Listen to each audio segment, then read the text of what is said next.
So a lot of people obviously get labeled multi-hyphenates. You're one of the most multi-hyphenates that I've ever heard. I listened to you on a another podcast, and the introduction was like 5 thrilling minutes long. So I want to ask you how you prefer to be introduced. Uh, I'm an artist, you know. My first love is theater. I come from acting and growing up as an actor. Simultaneously, I mean, so now I'm about to start adding hyphens, right? So simultaneously, I was rapping, all that, the poetry and the theater and all of that. It all led to poetry. But I really just operate as an artist all around. And different media fills different part or fulfills different parts of, the creative process. So like I make music because I need to make music to think straight. Um, and I need to think straight so that I can communicate with you. All these things sort of feed each other. So yeah, I guess there's some hyphens, but it's all related, all very closely related, really. I was I probably saw it in TikTok form. I was going to say I read something, but honestly, I probably saw it condensed in some kind of short video format. But there was some study about the benefits of sort of cross medium, or at least basically never sort of analyzing anything just by itself. So the benefit of, if you're going to teach one book, do it in a comparative way. You have to teach two or three books because it enables you to better understand the material. You're looking at just the nature of comparison and reading across works leads to a higher level of understanding. And as I listen to you describe the utility of art, I find myself wondering about and its ability to help you communicate on other types of topics, including politics. I'm curious how you feel about that in a world where technological advancement isn't doing the thing that we thought it might do, which is free us up more to express ourselves creatively, but quite the opposite. Take all the creative jobs via AI and, these viral fruit videos or whatever else people are watching, and seemingly constrain humanity's work to the more menial tasks that we once thought could be automated in a liberatory way. Well, uh, you know, it resonates highly with me, first off, because I am the type of person who reads multiple books at one time, for example. Um, I listen to a lot of different music, and it being there while I'm reading and communicating and what have you, all these things sort of feed off of each other, as does traveling, and as does communicating like this or in a more personal way. Um,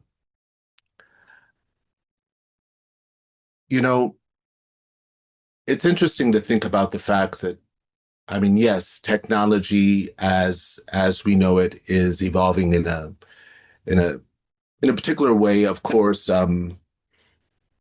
That it's evolving in a way that is, as you mentioned, it's counterintuitive. We thought that the technology was there to, free us up or to enhance our communication globally or any of these things, which in some ways it may have lent itself to that. But then we have these corporate, you know, and political leaders who have other dreams and other visions, um, that involve, everything from surveillance to anything that is not beneficial to humanity. It's interesting though, because when we think about AI and machine learning, I always cross-reference it with slavery, primarily because, um, as you know, uh, enslaved Africans were restricted from learning to read. Education was restricted when the Haitian Revolution happened, for example. It was important to Westerners, to colonizers, that it not be written about in the newspapers, just in case some, enslaved African who had learned to read might read about it and get ideas. So that the fear with slavery, even though we know that they did not consider us human, right? They did have this sense that if we learn too much, we might take over. And that's the sort of thing that you see in even Birth of a Nation, right? The first blockbuster, the first feature film, you know? Um, and that's interesting because if you relate it to AI and the idea of a robot, the etymology of the word robot actually comes from the Slavic language. And when it was first coined, it meant forced labor or slavery. And and so yeah, people would dream of having a robot that would do these things, what have you. And now we get up to the point of machine learning and AI. And once again, this fear that it will learn too much and take over, you know? Is Um, that the fear, or are we all secretly hoping? I mean, it cuts both ways, right? There's a whole genre of fiction where the robots, Terminator style, take over and humanity has to fight for its survival. But increasingly, it seems like there's another version of it, where humans lose their humanity and the robots are being abused and they have to fight back because we're not respecting their autonomy. I'm thinking, like Data and Star Trek, who the Federation, despite its lofty ideals, is constantly trying to disassemble to study in the name of science. And there are these debates and trials constantly over the nature of his human rights, for lack of a better word. fiction and science fiction has suffered greatly at the hands of, this sort of colonial imagination. So Mm, that a great deal of science fiction was always about this fear, for example, that aliens would come to our planet and enslave us and colonize us, right? This sort mm-hmm, of projected reality of like, oh, they're going to do to us what we did to Black and Indigenous people across this mm-hmm. planet. Aliens are going to come and do that to us. And this is what we labeled as like, science fiction, and this idea of, and there's always these cross currents of ideas, right? Because on one hand, you're saying that, they're operating off of higher intelligence, but then they're at war. And you're like, okay, well, if they're at war, then how is that operating off of higher intelligence? Mm. Have they not learned better, than humans? Um, so I think the grounding reality, as unsteady and unfortunate as it is more so that our technology reflects us. It reflects our conscious. The greatest technology on this planet is the human mind, right? And the animal mind, and all of these ways that we evolve in our expressions of compassion and community and what have you. And these things are not given importance, right? There are so many movements, there are so many indigenous groups that have been erased that are there to remind us to say, look, actually, it's better if we do it this way. We should be thinking in this way. And these ways are anti-capitalist, essentially. Yeah, yeah, yeah. I was thinking about this literally earlier today. I was in the grocery store. It's funny that you referenced the historical reality of enslaved Black people in the United States not being allowed to read for fear of what that would lead to. And I was literally ruminating on that earlier as I waited by the fishmonger today. Because I was listening to the end of Tucker Carlson's interview with the New York Times from a few weeks back that I apparently had never finished because it started auto-playing after whatever else I was listening to. And so I was listening to the last 20 minutes of it. And you're probably aware of the extent to which so much online discourse right now on the left is debating the extent to which, or how I should say, the left should engage with some of these historically right-leaning figures, conservatives, people who champion Trump, being some of the biggest platform voices as they are critical of Israel and the war in Iran.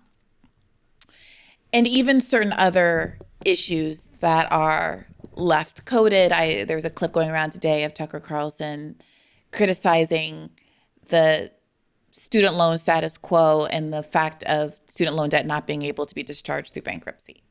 You know, if you're in debt to anybody, you're literally in debt to them. You owe them something you haven't yet paid. So that is, by definition, their control over you, right? Yeah, they have control over you and they can take your assets if you don't pay them. So I totally understand it. And it's a risky, depending on the type of person. Some people are more risk taking when they don't have the funds. I don't believe you should be taking out loans that you can't afford. It's people saying don't spend money you don't have. It's something most people are aware of, but some people don't practice that.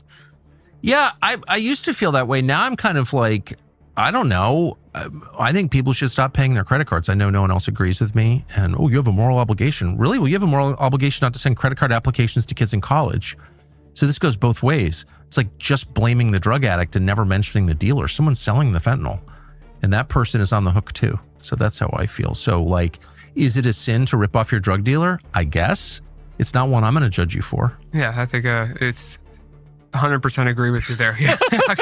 His solutions aren't necessarily the ones that are offered by sort of the Bernie left, but he is criticizing the status quo. Okay.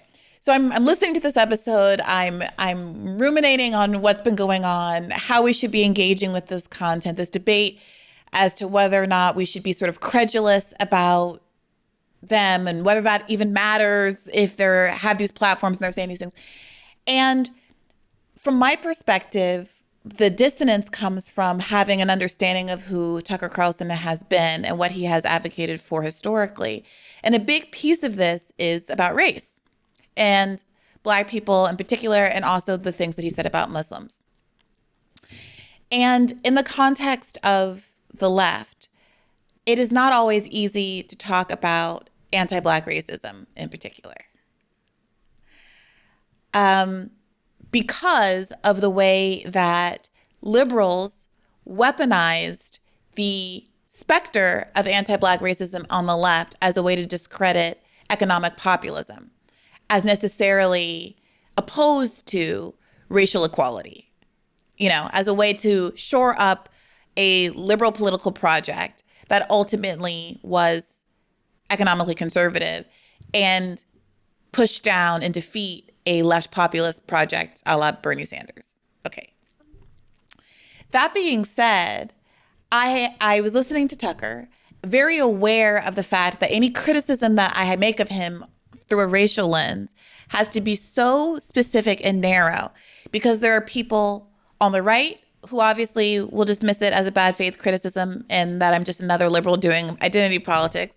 And there's people on the left who are eager to take the win of what Tucker Carlson and the like are saying and feel that any pushback is tantamount to cutting off your nose to spite your face. And so I'm listening to him talk, and he, toward the end, starts to talk about this racial stuff, and he says something along the lines of, and we'll clip it in so I don't misrepresent him, but he says something along the lines of, there was some silly stuff. Identity politics was used on both sides. Both sides, Republicans and Democrats, they do silly things with identity politics. I mean, at one point, liberals got so crazy, they were saying it was bad to be white. It was hateful to be white. Every other kind of identity gets to be celebrated except for white identity. There's been an enormous amount, particularly in the New York Times, but not just, of anti-white hate, which is like totally normalized across the American media. Whiteness is bad, white supremacy is evil, every other kind of ethnic awareness is great and celebrated, but white ethnic awareness is Nazism, et cetera, et cetera. This absurd and pretty malicious double standard. And that's annoying, and I've noted it many, many times. But ultimately, what I'm saying is that people care about their economic fortunes and their ability to pay their bills and secure a better life for their kids. And those things are way more important to most Americans I have met than anything related to race. And that's why all this stuff about whiteness being bad, which is like an outrageous slur if you think about it, all of that, in my opinion, was designed as a distraction from the fact that the American economy was becoming ever more pyramid-shaped, ever more lopsided, ever more basically ever less middle class. The middle class was no longer the majority after 2015. That was not even noted in most publications. And like, that's a tragedy. And no one even said anything about it. And instead, it was just like, white people hate black people hate white people. We got played. That's my view. And this gets me thinking about how true that actually is. What is white identity? What is white culture? Are we saying that it was bad to celebrate St. Patrick's Day? Because as far as I remember, they dye the whole Chicago River green over that stuff every year. And everybody of all stripes is just getting drunk in the streets over it. But more specifically, I'm parsing how he's shifting what has been historically a racialized claim, including about immigration, all very racialized in the critique. And he's very affirmatively shifting it into a nativist claim, a America First claim, saying it's not about race, stop making it about race, it's about preserving American identity. And the question is, if we should trust that shift, that his disclaimers of saying, I got caught up in it, I made mistakes, I fell into the trap of making it about race and us against them when it really was about the top down. And I'm disclaiming that. And really, we should be talking about preserving the nature of what it means to be culturally American.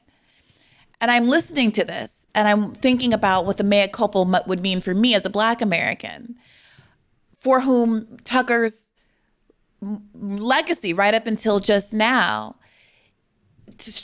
it attaches back to all of that. It attaches back to whose culture, who gets allowed to have culture when Black people aren't allowed to keep their names and aren't allowed to learn how to read and aren't allowed to keep their culture traditions through slavery. And is this sort of transition that's happening something that I should accept as a good thing and people are allowed to grow? Or is there something more that's required for absolution, for forgiveness, and for trust to happen?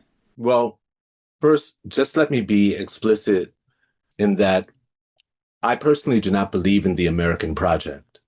Okay. I believe that this nation is founded in Black death and Indigenous erasure, and that the root of what we fight for and must fight for is land back and abolition. Abolition being the creative reimagining of what our communities, our schools, everything, how it all should be structured, putting the land and the people and nature center. So when I hear this sort of discourse, and I understand it through the lens of, it's sort of like that thing that Fred Hampton would attempt to appeal to, in understanding that, poor white people and poor Black people actually have a lot in common, and that there is a way that we can sort of pool that anger and all that injustice so that we're all sort of pointing at the right thing. So when I hear the Tucker Carlsons and the Marjorie Taylor Greens say something, for example, that from their perspective is America first, but I hear it also as a sort of pro-Palestinian sort of thing. I find it useful for the people that they appeal to, right? Useful. Simultaneously, I have absolutely no faith in anyone, for example, who does not realize the importance and the legality of anti-colonial resistance, right?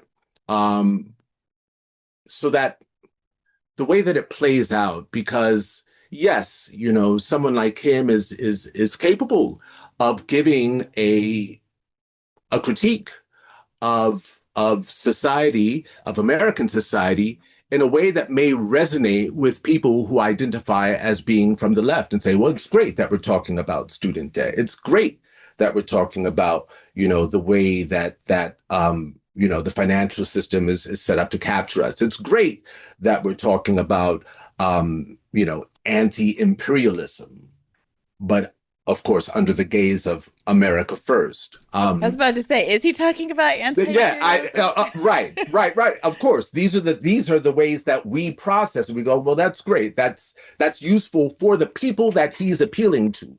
Yeah. Because we too seek to make appeals to some of those same demographics. Mind you, we are where we are right now because, you know, students in 2023 and 2024 and so many people, particularly within these, you know, occupied states, thought that they could appeal to Democrats.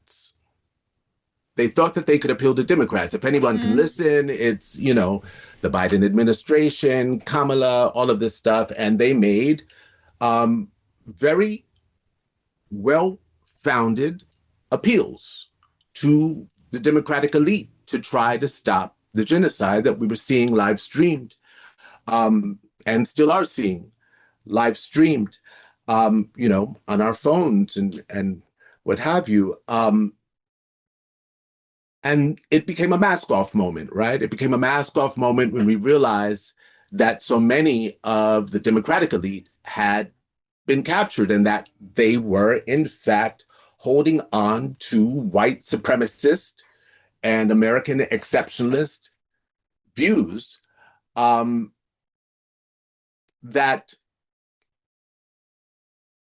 highlighted the contradiction of what many well-intended liberals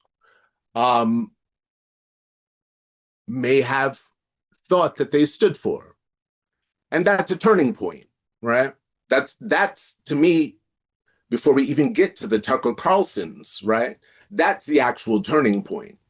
It's the fact that people, you mentioned Bernie Sanders, you know, from my estimation, Bernie Sanders is a Zionist. Yeah, okay? I don't disagree. Yeah. And as true as it is that when he first presented himself as a candidate, I witnessed a lot of young people around me going, yo, I like the old guy. I like what he's saying, you know, and it's true that he represented something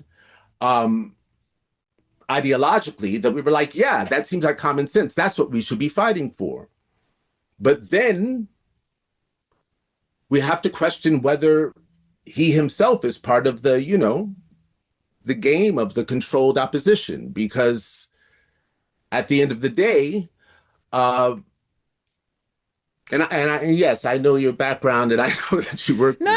Please don't hesitate in this criticism. You're not going to get any pushback from me. I mean, trust me, I'm first in line in making this criticism. So don't think you have to soft fall up for my sake. Right. So all I'm really saying is that the first layer of the letdown for some, and I say for some because I would also argue that a lot of us were already aware of the amount of racism within the Democratic Party. We're already aware of the fact that, you know, the way that they were utilizing and codifying aspects of the Black struggle and counting on particularly Black voters to get them in office and then find excuses as to why they do not implement the actual things that we thought were on the table, that are hardly on the table anymore, right? When we talk about healthcare for all and, erasing student debt. So first I point to that mask off moment, because that's when we lost trust. Many people lost trust in, and many more should lose trust in and faith in, that political elite. So then when we arrive at the Tucker Carlsons and people who we know to be white supremacists, people who we know to be Islamophobic. People are going to object to that. People, I know people, the internet has already gotten mad at me for saying this, but it is also true. This is not me making a value judgment, but this is true. I have seen this dance too many times not to ask us to pause here.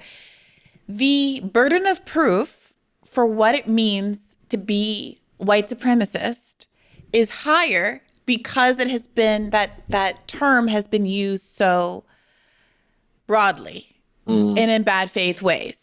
So now we're in a boy who cried wolf situation where it feels to me like it's useful for all of us to be very specific. So for example, I'm listening to this Tucker interview. Just for example, when the interviewer brings up a specific example of him being Islamophobic, the thing he says about Muslims being monkeys or what have you.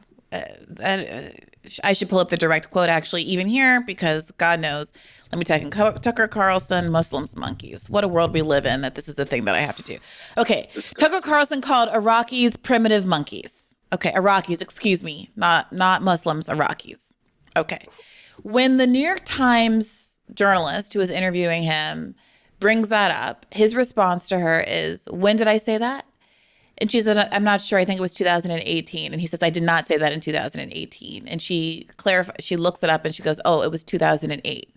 And he says, oh, okay, it was 2008. You've long warned that immigrants are going to replace what you call legacy Americans. Well, they have. The overwhelming majority of new jobs in the last 5 years have gone to immigrants, not Americans. So but wait, it's not let me really finish. a debate, actually. But you called Iraqis semi-literate primitive monkeys. I mean, you've used language that many find... What year did I say that, do you know? I think it was in 2018. I did not say that in 2018. Oh, no, 2008. I'm so sorry. Yeah, 2008. Oh, okay. So 2008. Right, yeah. So the point is I'm a racist? Is that what you're saying? No, the point is, were you part of the distraction? The question is, were you part of the distraction? Because you were using those, talking about those issues quite a lot. I wasn't actually talking about those issues quite a lot. But I would say I have been involved in many distractions, including that. As though, implicitly, the fact that it was, almost 20 years ago means that it's irrelevant as a statement. Okay. Now, do I think that it's something, because you said something, 18 years ago, it's irrelevant? No. Do I think that over the course of 2 decades, people's attitudes evolve? Absolutely. Do I think that Tucker Carlson needs to say and do more and actually have some commentary on those past statements instead of just saying that they were a long time ago? Yes. But I also don't want to be stuck in one of these debates for the next 3 years because Tucker Carlson runs for president, where we're having these back and forth about whether or not he's actually a white supremacist because of something that he said 20 years ago, and we're ignoring what he believes now, right? Do you see what I'm saying? I feel legitimately... I hear you. Yeah. But the stuff that Biden said about segregation, what was it, maybe 20 years before he became vice president, or 25 years before he became president, or what have you, holds true. He is that same person. He is the same person he was then when he was hanging out with whoever, Jesse Helms or whoever, that these friends of his, right? At that time, Strom Thurmond. It's not Jesse Helms, right?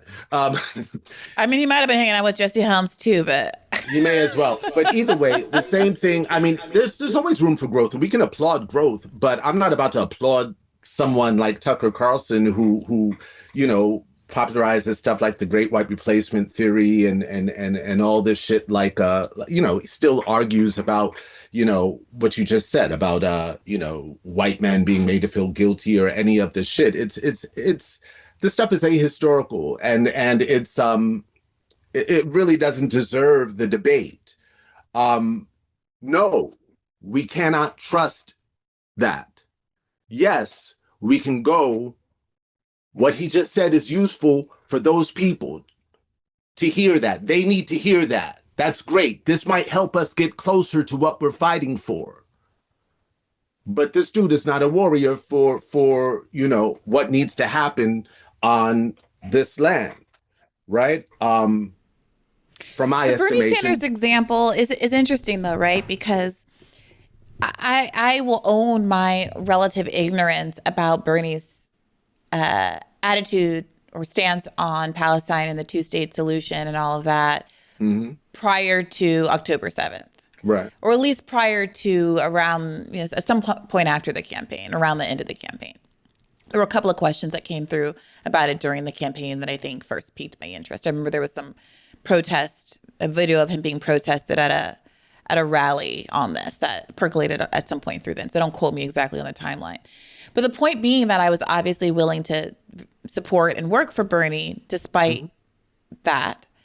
And it would be perfectly reasonable for a Palestinian to say to me that it is as egregious for me to be able to, either through ignorance or indifference, overlook Bernie Sanders' attitude on Palestine, because look at all these other things that he was fighting for that were going to make the world better. As I am feeling in this moment about the idea of actively supporting someone like Tucker Carlson if he were to agree with me on Palestine. But look at all this other stuff. And maybe student debt, maybe some other things that we might find ourselves on the same side on. And so in the Bernie case, we all seem to have come to the conclusion that he was the best that was on offer and would have so materially moved the world forward that it was worth sort of investing in him at one level or another, even if it's just with your vote. But in the case of Tucker Carlson, many people don't feel the same way. Is that simply by virtue of the fact that I am not Palestinian and that was not my issue, but I am Black and that is my issue and that's my chip on my shoulder? It can't be that, right? That's not an acceptable distinction morally. I think I understand your question. First off, I would say that with Bernie, there were always questions. Yes, there were wonderful talking points that were necessary. It was so important at the time, as I remember it, to hear the word socialism out loud. Yeah. In this country, just to hear that word, just to go, oh, wow, we're talking about socialism now, because it was so, and the history, most people don't necessarily understand because we've been so indoctrinated, the history of this country in relationship to its anti-communist, pro-capitalist positioning, and the number of people that have been killed, that have been imprisoned, many who are still imprisoned, who have been blacklisted, because of their relationship to anti-capitalism, to communism, to socialism in material ways, and what that has meant. And this is not old history. I mean, yes, we can go back to McCarthyism and the 40s and 50s, but this stuff goes all the way up through the present, as we know. Where it was under Biden, where everything, that focus on protesters and saying anyone who's saying anything anti-capitalist, anti-fascist, this idea as if Antifa is an organization, suddenly being un-American, right?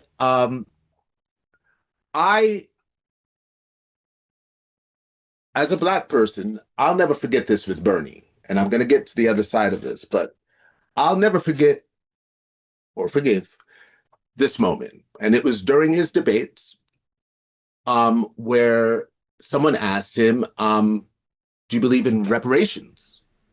Mm-hmm. And Bernie had a quick answer. No. Mm-hmm.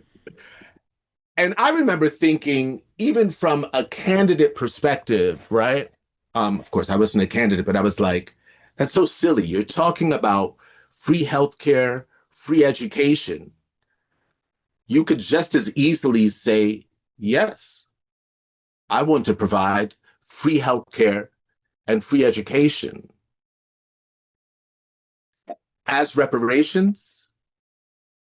And also, I want to see to it that everybody receives this. There had to be some dance. I was like, well, some people did try some of that, and that got called out real quick by the actual reparations people, whether it's, kind of the ADOS crowd, because that's pretty transparent. A lot of the liberal, I don't want to name names because I don't remember exactly who tried this, but the genre of candidate that was like the Cory Booker left vibes, but very centrist, all were trying to thread that needle.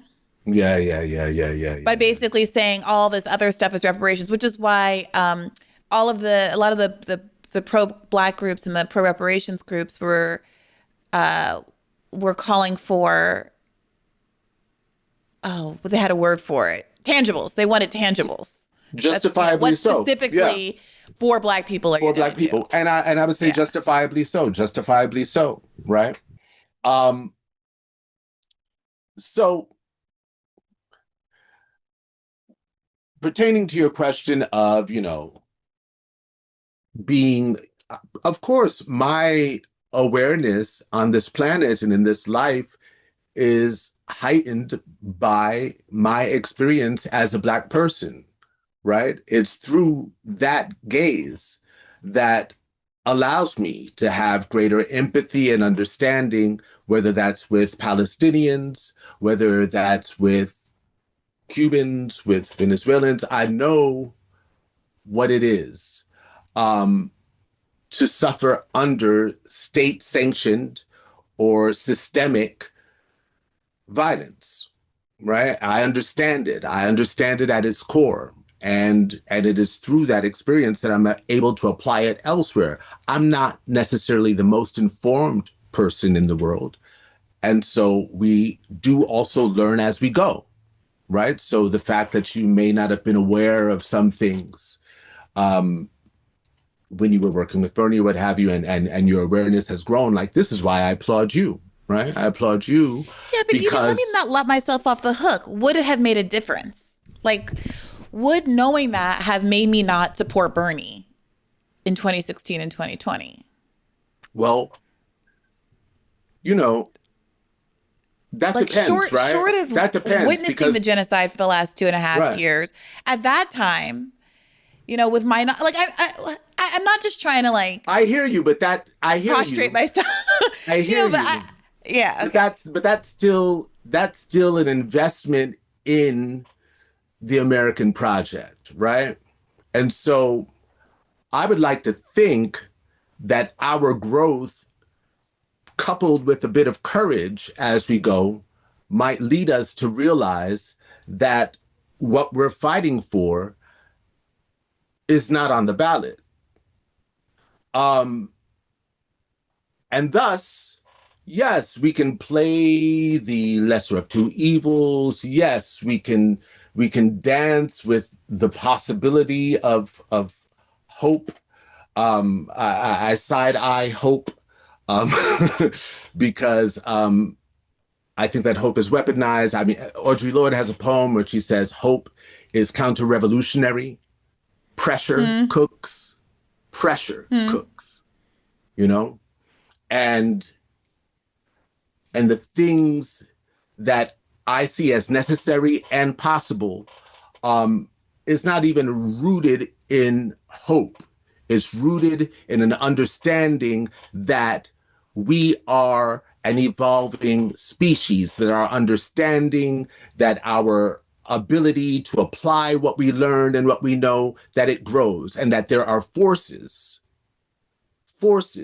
that work to shake us out of these somewhat innate understandings that we have, which is why socialism makes a lot of sense to kids, right? Yeah. To young people who are idealistic and go, well, yeah, we should all have that. It's true. We should all have that. Until somebody comes in and tells you, no, you don't want that. Do you know what that means? Do you realize what that means? You understand what that means and the idea of freedom or what have you? And then we get to that, Michael Parenti statement where he says they use fascism to defend communism while telling us, to defend capitalism while telling us they're defending democracy from communism, right? There's this, we could go back and forth, essentially, is what I'm saying, on like, oh, am I guilty? Am I wrong for having not thought of that at that then, for not weighing that at that time? Look, the past is behind us. We are moving forward. The question is only... I say the question is only, like, when you do learn something, now that you know, how do you move forward? That's what I hold to all of the... That is the question. Yeah. And to all of the Tuckers and stuff in the world. And to all of the elected politicians, to all of the Democrats in office who may have entered, a zone ignorantly. And I feel that sometimes when I look at some of these politicians where I'm like, I give them the benefit of the doubt. We're like, oh, you haven't thought about global politics. You're there to represent you. Sometimes I think but this is the problem. Like, the left has such a sort of structural understanding of what's motivating actors within the Democratic Party, right? Like, there's an understanding that the Democratic establishment is never going to accept Bernie-style candidates, that they're going to attack the Zorons and continue to attack him in shady little statements even after he's elected in enacting policy successfully, that they're going to... In Maine right now, I have made my feelings about Graham Plattner clear on this podcast, but Democrats are undermining their own stated values and all but saying that people should vote for a Republican over Graham Plattner because of what he presents as at least a rhetorical antagonist to the Zionism of the party and all of those sorts of things, right? Like, we, as the leftists, that we're very good at saying, like, we can predict the future because we know what's motivating the Democratic Party and what money in politics does. For some reason, that same analysis isn't being applied to folks on the right who are having these sort of come to Jesus moments about Palestine. And you can say that there are some differences. Okay, they're not necessarily elected officials. They are now independent and no longer subject to the influence that might have been analogous to a party system in the form of Fox News or the Ben Shapiro show or whatever, Daily Caller or whatever. Well, Massey wasn't elected. Massey's independent. And, I have I don't really have any beef with Matt. I don't even know what to say. I have no beef with Matt. I'm sure I do have beef with Massey, but what I know about Massey, I have no beef with, right? What I'm aware of, I have no beef with. But this is the problem for me. Like, we understand that it's not about individual choices and what's in your heart and mind when it comes to Democrats, but there doesn't seem to be any need to understand what's sort of motivating Tucker and Candace and whatever that's pulling them to these new positions, so that we can have confidence that they're going to be predictably right on stuff going forward. Right? I think that they're operating theory off of the case. I think they're operating off of a sort of common sense strategy, right? Because these things are happening right in front of us, right? I mean, that's the sort of thing that Tucker or whatever, or Candace talk about. They see it. They understand that it's state-sanctioned terror. They understand that, we've seen so many... I've never seen so many dead children Yeah. I mean, we've seen so much so that someone from their side, can easily, I think, also when it's fostered by their religious views. Yeah, Candace makes more sense to me for that reason. I think it's very consistent. I've said this on the show that like it doesn't. Firstly, it doesn't take a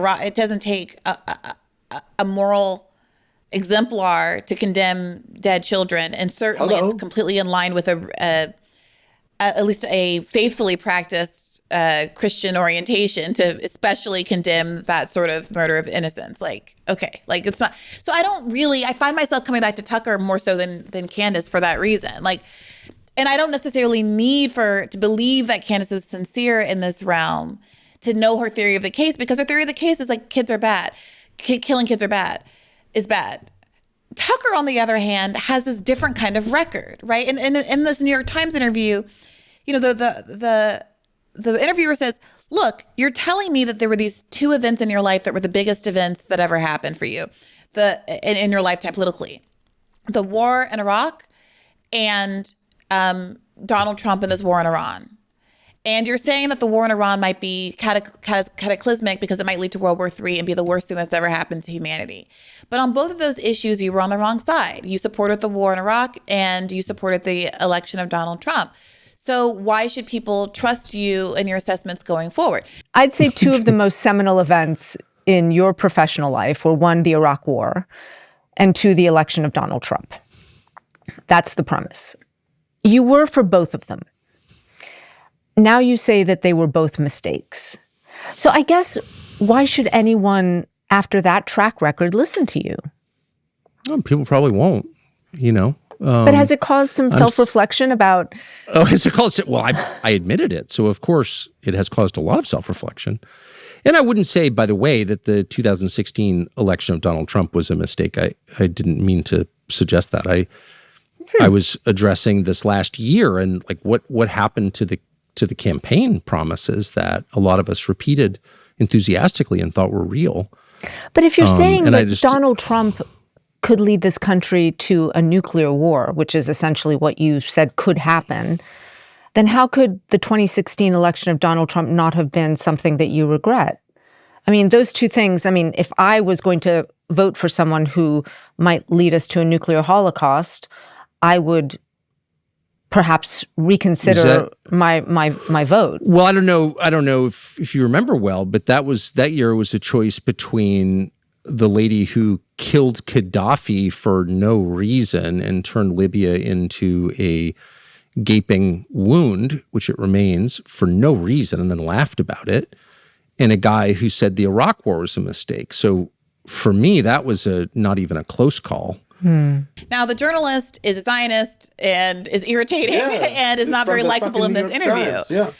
Right. Her critique is like, you're wrong in your criticism of Israel because you were wrong about Iraq and you were wrong about Trump. And we're not in agreement on that aspect of it. But the fundamentals of the question is sort of right. Like, what introspection have you done as to why you were willing to believe all this stuff that many people at the time understood? Many people at the time understood that the post 9/11 calls to war and xenophobia and Islamophobia and expansions of the surveillance state and all of those kinds of things were bad. And many people were protesting it at the time. And if you had any niggling doubts, you could have looked around and seen a left movement that you could have joined.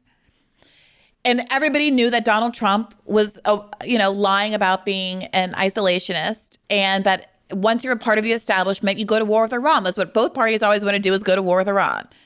So why can someone like Bernie Sanders understand that? Just put his Zionism to the side. Why can Bernie Sanders understand how the war machine works? And people like Ralph Nader can understand how the war machine works. And everybody on the left and the Michael Parenti's of the world understand how the war machine works.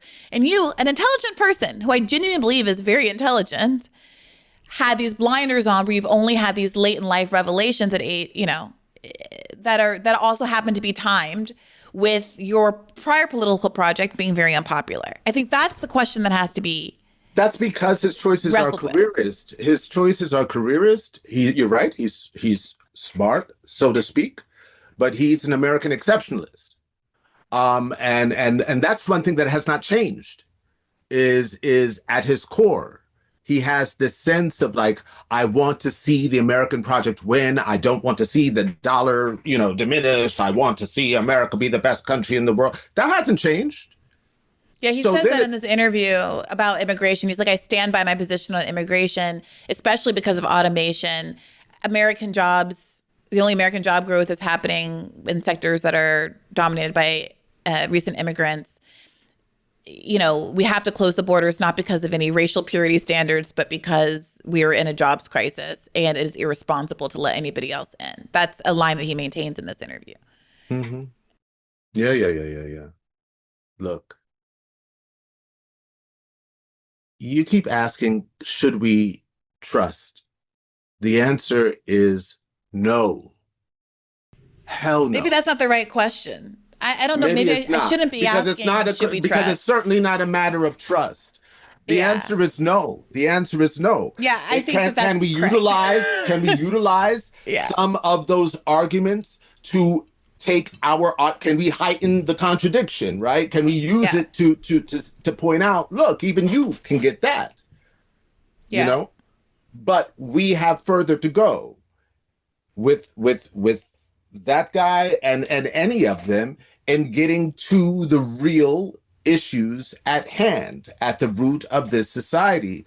And so, yeah, you're right. Maybe it's the wrong question, because I've witnessed, some of these things where, as we say, speaking truth to power in relationship to the U.S.'s role and Israel's role in perpetuating genocide. And yes, we crave anytime we hear someone speak that language, particularly when we think that it may reach the ears of the people who really need to hear it, right? Including Trump, including the Trump base and all of that, After that,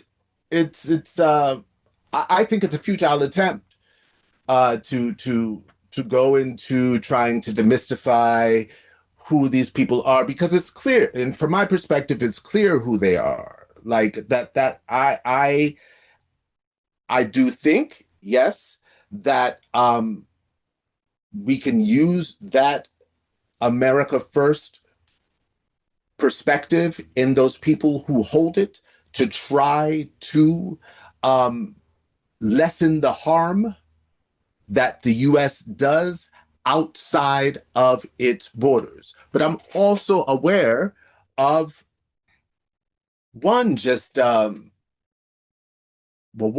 keep saying it, but how highly indoctrinated we as, a people are, that starts from birth, that's in school, from the imposed pledging of a flag, everything. It's in sports, it's in films, it's everywhere. Like, the propaganda is coming from every direction, nonstop. It always has.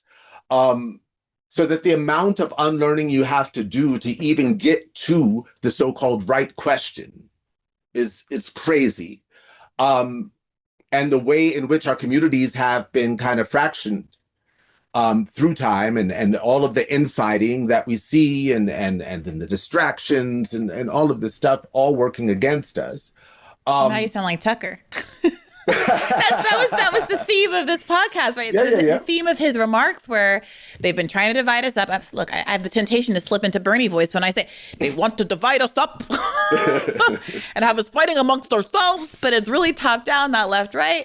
Like, that's literally what Tucker's saying in this interview, and it's wild to hear. And so the concern is, here's the concern. If it's just Tucker saying stuff that is true, and we're all happy that he's saying it because his audience is willing to listen to him, and we're getting closer together in terms of our understanding of what's happening in the world and why it's bad. And that certainly we should applaud Tucker for moving away from the more sort of racially inflected white replacement theory stuff toward a more top-down orientation. Like, yeah, great. I'd applaud. But here's what's about to happen. Well, I ain't applauding nobody for that. I'm not maybe applaud's not the right word, but I certainly prefer that to the alternative. And I hear him, and I go, yeah, okay. Here's my actual fear. I feel as though the energy that exists for a break from the duopoly and a re-envisioning of how we exist as a society in a way that is internationalist and that doesn't simply intend to maintain an American status of living that is dependent on the immiseration of people on the rest of the world. Yes. The window for doing that and more permanently and ethically resolving the tensions that we're living with is going to be swallowed up by Tucker Carlson's movement because he is better at it and has more of a platform to do it than anyone on the left and has more of a sort of, he has the financial backing and the relationships to really get something done that no one that isn't really matched by anything on the left, with our biggest, most high profile fighter being someone like Hassan Piker, who doesn't have any of this sort of moneyed institutional backing that someone like Tucker Carlson is going to have. Yeah, I mean, I hear you. And I understand that as a fear. I do see it as a fear that is, in my estimation, still heavily invested in the project, the American project. And what do you mean by that? So you're saying that I'm still thinking sort of electorally that, like, if we don't run our own Tucker Carlson, then Tucker Carlson gets to be Tucker Carlson. Yeah, and I'm all yes, that's what I'm saying. And I also think simultaneously that, the struggle that we are a part of that began before our birth is, will not be defeated by a Tucker Carlson, even if there is a,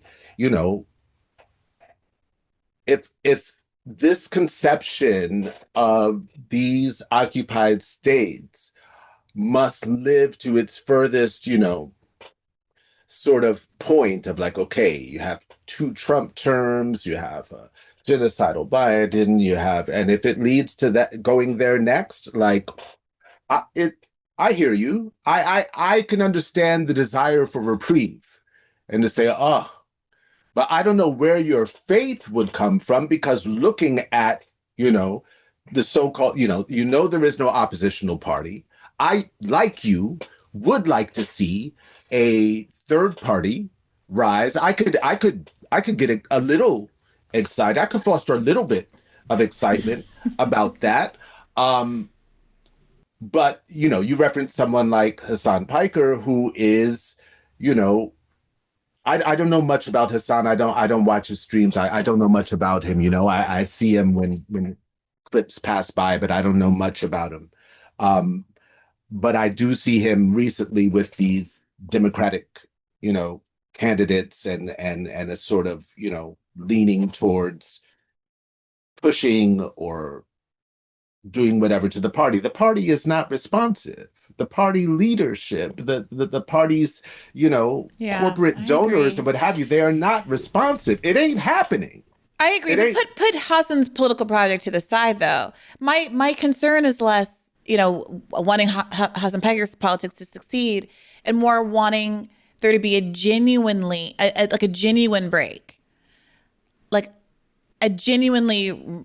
Sorry, like you get called like ridiculous for saying things like this, but like a genuinely revolutionary moment, because there seems to be an appetite that Tucker is seeing and anticipating, right? Right. Like the whole bread and circuses of it all means that, we have been largely comfortable, and Americans are very hard to get moving and adversarial to the system, because ultimately, what is the thing they say? Like Marx never contemplated ice cream or something, like that we would have the idea that we would have such a luxury that we could get these tasty treats that used to be luxury. 33 flavors. Yeah. Right. Like in your own house, you have a refrigerator and you can have ice cream whenever you want. Like, I don't know. Maybe I don't know who's supposed to have said that, but now it feels like we're at a tipping point. And for whatever reason, you have all of these huge voices on the right who are amplifying the kinds of things that we've been saying and maybe priming the pump for all of these people who never previously would have considered student debt cancellation, or he's not saying student debt cancellation, but never considered that students have been set up unfairly as opposed to being folks that just needed to take on their own personal responsibilities or whatever. Right, and you're like, this is the messaging that belongs to the left, and we should. Yes. We don't have any. I hear you. Yeah. Yes. So in the long 2016 of it all, we're standing at the fork in the road again. Of are we going to go Bernie or are we going to go Trump? Except this time, there's not even a Bernie, and the Trump is smarter. There was never a Bernie, but yeah. I hear you. Okay, I'll let it go because I don't know. Yeah, because I mean, you're talking to a burn it down guy. You know what I'm saying? Like the same thing. But this is my thing because Tucker, and I think Tucker, frankly, is too potentially. So let's just do it. No, I don't believe that at all. You don't believe? What do you think? Say more. No, I don't believe that he's a burn it down guy. I believe that he has an idea of an America that is ahistorical, that's based on this idea of Western civilization and progress, which to me is just code for, once again, a project that is rooted in Black death and indigenous erasure. Western civilization to me just means genocide. It's a long history. I don't care if you woke up October 7th. It didn't start there. You know what I'm saying? And I think he's fighting for this idea of America, which to me has nothing to do with what people on this land, disconnected from the indigenous of this land, from the languages of this land, from the culture of this land. He has nothing to do with that. I'm not fucking with that too. But I get it. I understand. That's what I mean when I say he's burning it down. I think he might be a burn it down. No, but I want to say this. What I mean is that I think that there is a project afoot that says we want to change the Constitution. Mm-hmm. We want to radically mess with the rules of the country. Mm-hmm. And that's what I mean. Like, yeah, you mean that in the same way that will be required to advance our but even more so. Like, there's an argument that Project 2025, the redistricting is not just about redistricting. I mean, there's this framing issue that keeps coming up in the Democratic Party that Democrats will talk about the Voting Rights Act case being an attack on Black districts and the Black vote. But there is not the same discussion about it being a stepping stone on a path toward enormous structural changes to the rules that have governed, in quotation, ostensibly governed the country since its inception, that will make Supreme Court cases basically irrelevant. Right. Will completely destroy even the figment of democracy. Right. And that the idea that Jim Clyburn can't be in office anymore is so beside the point. When you look at what Project 2025 is aiming for. And so when we on the left talk about, abolition or what some of these land back or some of these things, you get laughed out of the room. Mm-hmm. Those are seen as sort of crunchy, absurdist, of course, fantasy utopias. Mm-hmm. But Tucker Carlson, if you say we're gonna get rid of the Constitution and add a bunch of amendments and make it so that we're gonna get rid of the 14th Amendment and citizenship for people born in this country, those are things that are actually being effectuated and pursued doggedly. So I'm trying to put those two things on the same plane and say, well, if they can do that, why aren't we more serious about our ideas?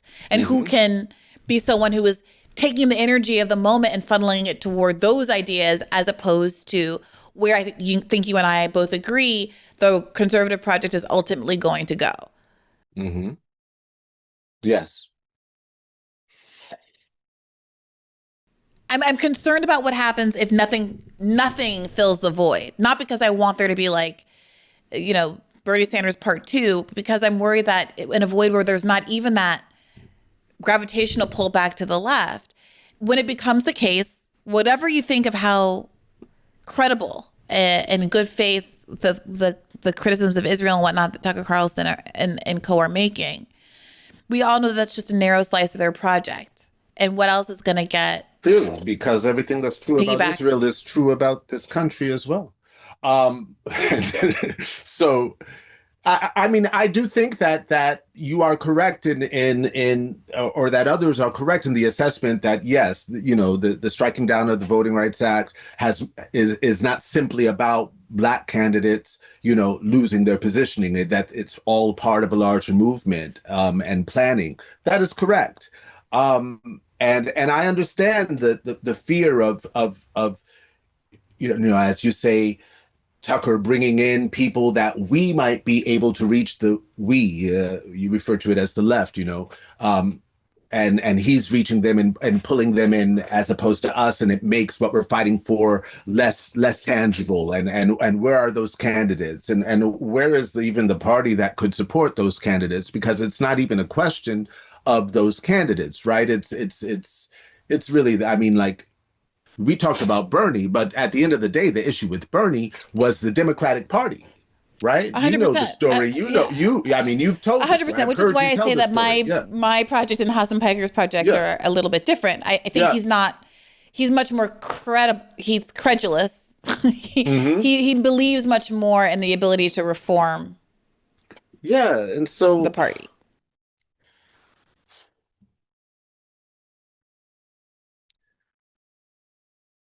I know. I'm sorry. No, I mean, I'm like, I'm like turning you into my personal therapist, this renowned poet, and it's only because actor. Because for me, these ideas, which as you said, are labeled like crunchy and granola and all of these things, but I make my living writing poetry in the most capitalist country on this planet. It may seem like nothing, and in many ways it is.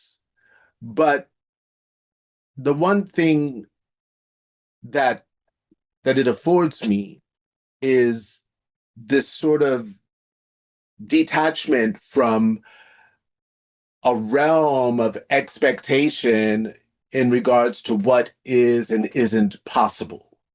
And I am not operating off of the fear, because I mean, I've watched. All of my worst fears have come to life. I mean, I watched, you think of Black liberals. I mean, like what we saw during the last election with Black liberalism and this anti-internationalist, anti-Pan-African movements that are growing here, like ADOS, FBA, all that type of stuff. Like there's all of these horrendous realities are here. And we have to work with and through that as well. Not only the people that get captured by the Tucker Carlsons of the world, but we have to work through the people who get captured by this careerist sort of seat at the table kind of, individualistic idea of representation. And, there's nothing but points of capture surrounding us. Nothing but. So yeah, I mean, I hear you in your concern that, oh my gosh, he's going to do this. But there are other voices in the room that are as dangerous in those regards, in terms of pulling and pulling people away from the process of analysis and determination that would help us realize, one, that we are in, we're in a political no man's land right now, which should heighten our relationship to our brothers and sisters in Palestine, for example, who are also in a political no man's land right now with this fake ceasefire and abortive peace and all this shit that has to be fought and worked against to achieve any semblance of freedom, right? And here we are, seeing the most violent, in the form of ICE, I think, and in terms of laws, in terms of, America is a bully.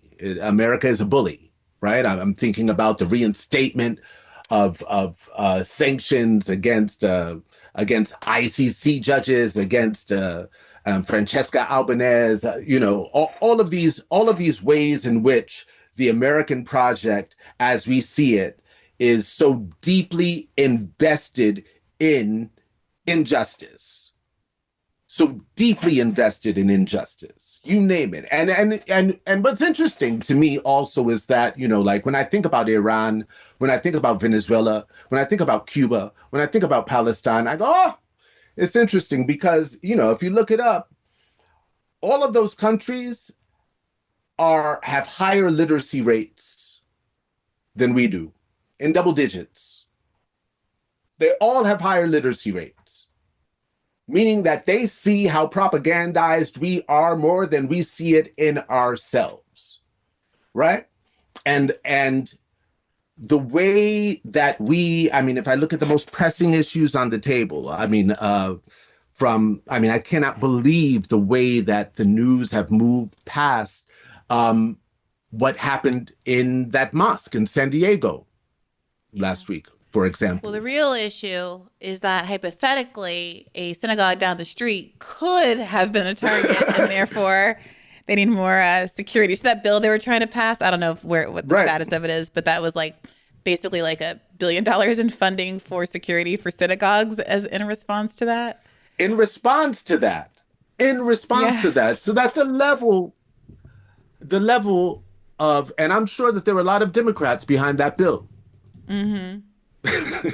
Yep. Right? So.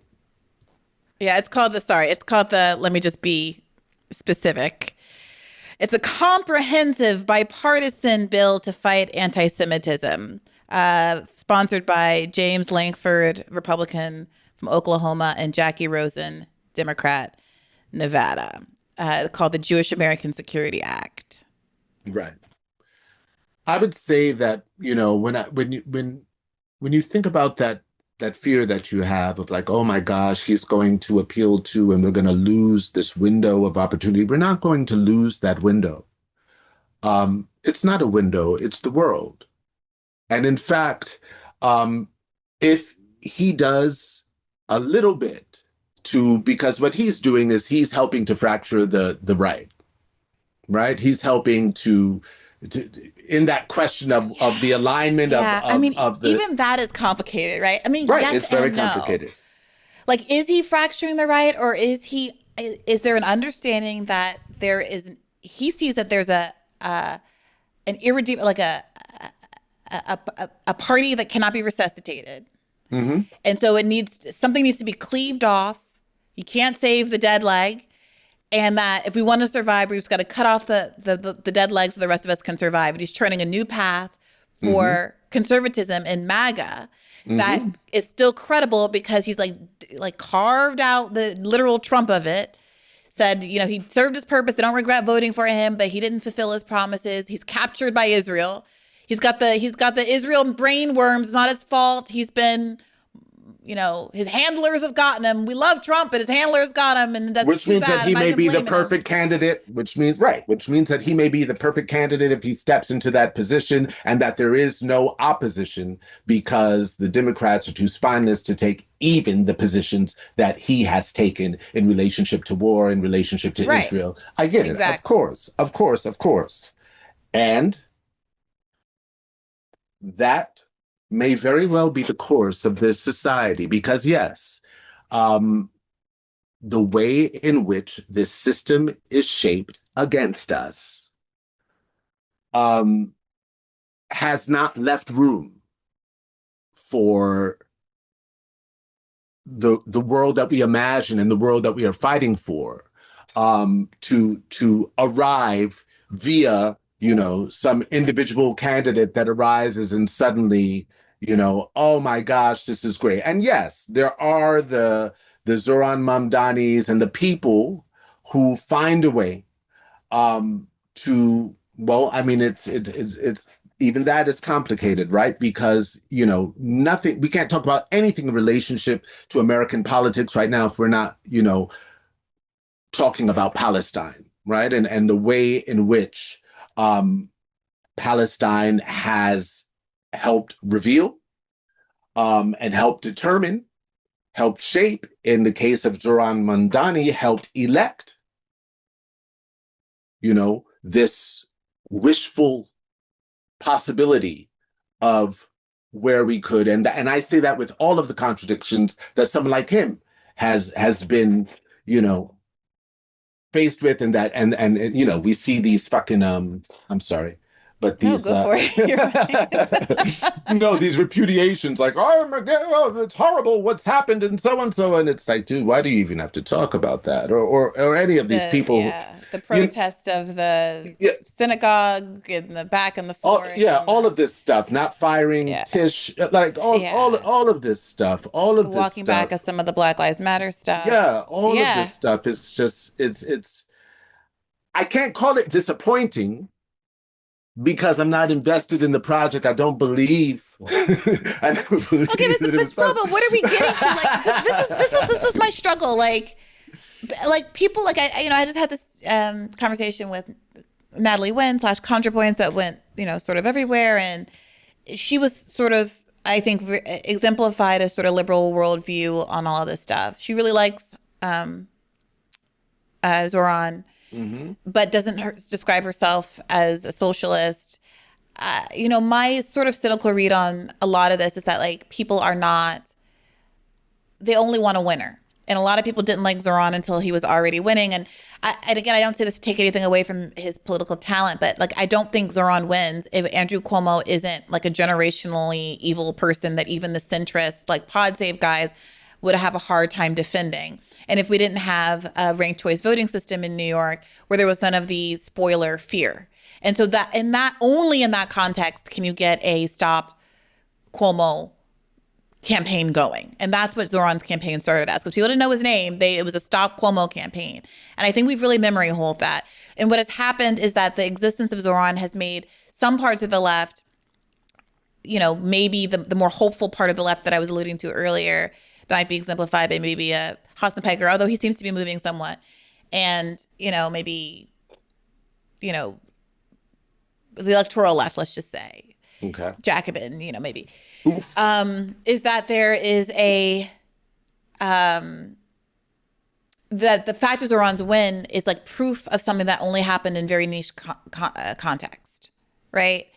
And the lesson that is being taken away is that, like, if we just keep trying and have really talented candidates that run on material things, they can win. And sometimes, you know, Graham Plattner, you know, we'll see what happens with Abdullah Saeed.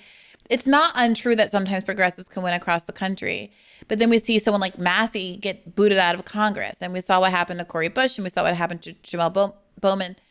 And it's like back and forth and back and forth and back and forth. And none of it is structural. And who is winning when Zoran Mamdani has to walk back saying that, like, cops are bad. I mean, like, and I'm the one that's supposed to be Pollyanna for saying abolition was good and defund the police was good, right? I'm the one that's being not pragmatic. Tucker Carlson gets to go and do a whole great replacement theory, like 5-year run, and then be like, no, talking about race is bad, actually. I'm the serious man in the room. Trust me, guys. I really am going to lead the charge on Palestine. All of it is making my head spin a little bit. I have to confess. And I wish the left took itself as seriously as the left is willing to take Tucker Carlson, frankly. Well, you know, outside of the U.S., a lot of people say, what left? Right? The same way that we talk about the supposed left in the Zionist entity. Which is to say that they're more liberals than leftists, it seems. And all of these, you know, incremental steps that have been taken and that will be taken in the name of this horrendous vision that I would say people like Tucker Carlson or Trump or what have you, that they share. They may, yes, okay, Tucker can say, oh, Trump is captured by Israel, I'm not, and he can, lead the charge, and MAGA, he can secure a win for MAGA beyond Trump. Okay. That will potentially happen. And that will potentially happen. But part of that has to do with the first part of my statement, which is what left. What left? Okay, but then what are we doing? What are we doing about that, Saul? Because we can't stay in that space. Like, I get it. Like, every time someone says, "Oh, the left eats itself," the left. Okay, like fine, but like I don't accept that. It's not. I understand there's no organized left. It's not. But there is a left, and Tucker Carlson, frankly, is tapping into them. If we're going to call the left, maybe the left isn't the right term. Anyone that's being tapped into by Tucker Carlson, who's not just saying, a clock can be right a few times, a broken clock can be right a few times a day. Anyone who's tapping in on that level, I would question whether they're actually left. But okay. But this is the problem. This is the problem. Now we're gonna I agree with you that it's test some random voter. Voters aren't so. This is like everyone being mad at Michelle Obama for finally saying like everyone who voted for Trump isn't necessarily motivated by racism. Not that they're not racist, but that racism isn't a sufficient explanatory. It doesn't sufficiently explain why all these people that voted for Barack Obama suddenly were so seized up by their anti-Black hatred that they couldn't vote for Hillary Clinton. Like, that doesn't make sense on its face. It doesn't make sense. No. Like, you were so racist that you could vote for Barack Obama. That's not to say that you can't be racist, but the racist voted for Barack Obama and then was so racist they couldn't vote for Hillary Clinton. That's clearly, it makes me, do you know how, like, I'm about to have to locked up and bound and taken to Bellevue because of how crazy that formulation that we've all had to live with for the last 10 years is? How obviously untrue and how insane it is that the entire Democratic Party has been operating under that delusion of how the world works. And so this is what I'm saying. Like, I can't. It's a useful delusion for them. It's a useful delusion. It served a great purpose.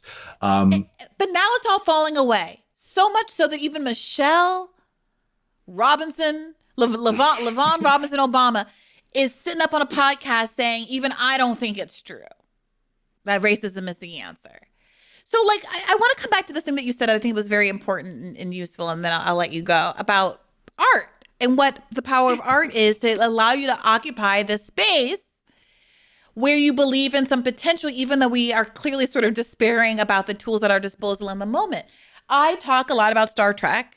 I've heard you in some of your poetry talk about the space-time continuum in terms that seem very Star Trek. I don't know if you're a Trekkie yourself or if I was never really a Trekkie, but okay, yeah, it's not too late. But that's neither here nor there. I respect it. But I agree. I often reference Star Trek as providing a blueprint for me to believe that a better world is possible. Mm-hmm. Because I've seen it. It's not an abstraction. Obviously, it's fictionalized. I'm also sitting here having just in the last couple of days watched Boots Riley's latest film. You're so lucky. I want to see it so bad. I was shooting all weekend, so I'm going today. When this ends, I'm going to see it. Does Boots know that you haven't yet gone to see I Love Boosters? I know that Boots would kill me. And but he's whipping everybody into shape on Twitter. I do know, but in my defense, I was on set all weekend. And that's one thing he can understand is being on set. And I don't know why there are no late shows. There are no late shows. The set would wrap at 10 p.m. or 11 p.m. and there are no late shows here. Boots may or may not accept that. I feel like he's yanking like people out of their dialysis machines and wheeling them to movie theaters. As he should. It's nothing but love for him. Yeah. And I hope. Yeah. Because you haven't seen it yet, so I won't belabor that point. But like, it is a.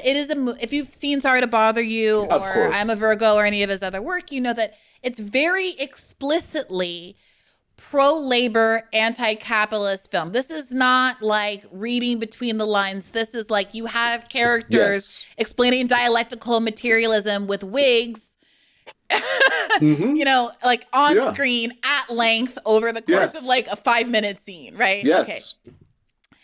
And so like, I am really thrilled by the prospect that art holds the ability to do something here that talking at people through the computer screens that doesn't necessarily do. And that it can inculcate people into an actual theory of change. Yes. That insulates them against believing that what maybe someone like Tucker Carlson is offering in his America First Israel criticism, which is useful, isn't a path toward the kind of world that we, especially as leftists, would want. And to explain to them why that is the case without it all devolving into like, is Tucker good or is Tucker bad? Is he a moral person? Is he a immoral person? Is he telling the truth? Is he lying? Is he good faith or he's bad? Because that's all kind of beside the point. So what is art? How do you see art as functioning in that way?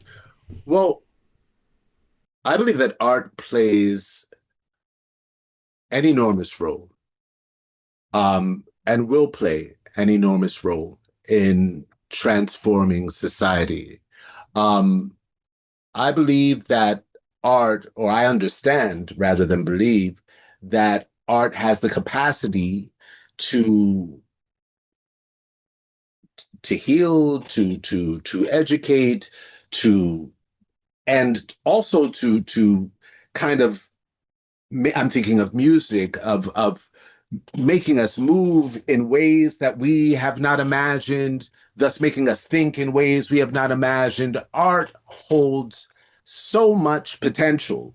And thinking of Boots, and I've known Boots for a long time. I know him as a musician. I've performed alongside the Coup with my band and the whole nine. I know him for a very long time. He's always identified as a communist. He's always been so smart and so clear on the importance of weaponizing his art, right? In order for art to play the role that it can play, right? Which is, yes, we can use all the bright colors and costumes and all of these things to get the people into the room. Laughter, music, all of these things help and deliver the message that the people need to hear. It's crucial.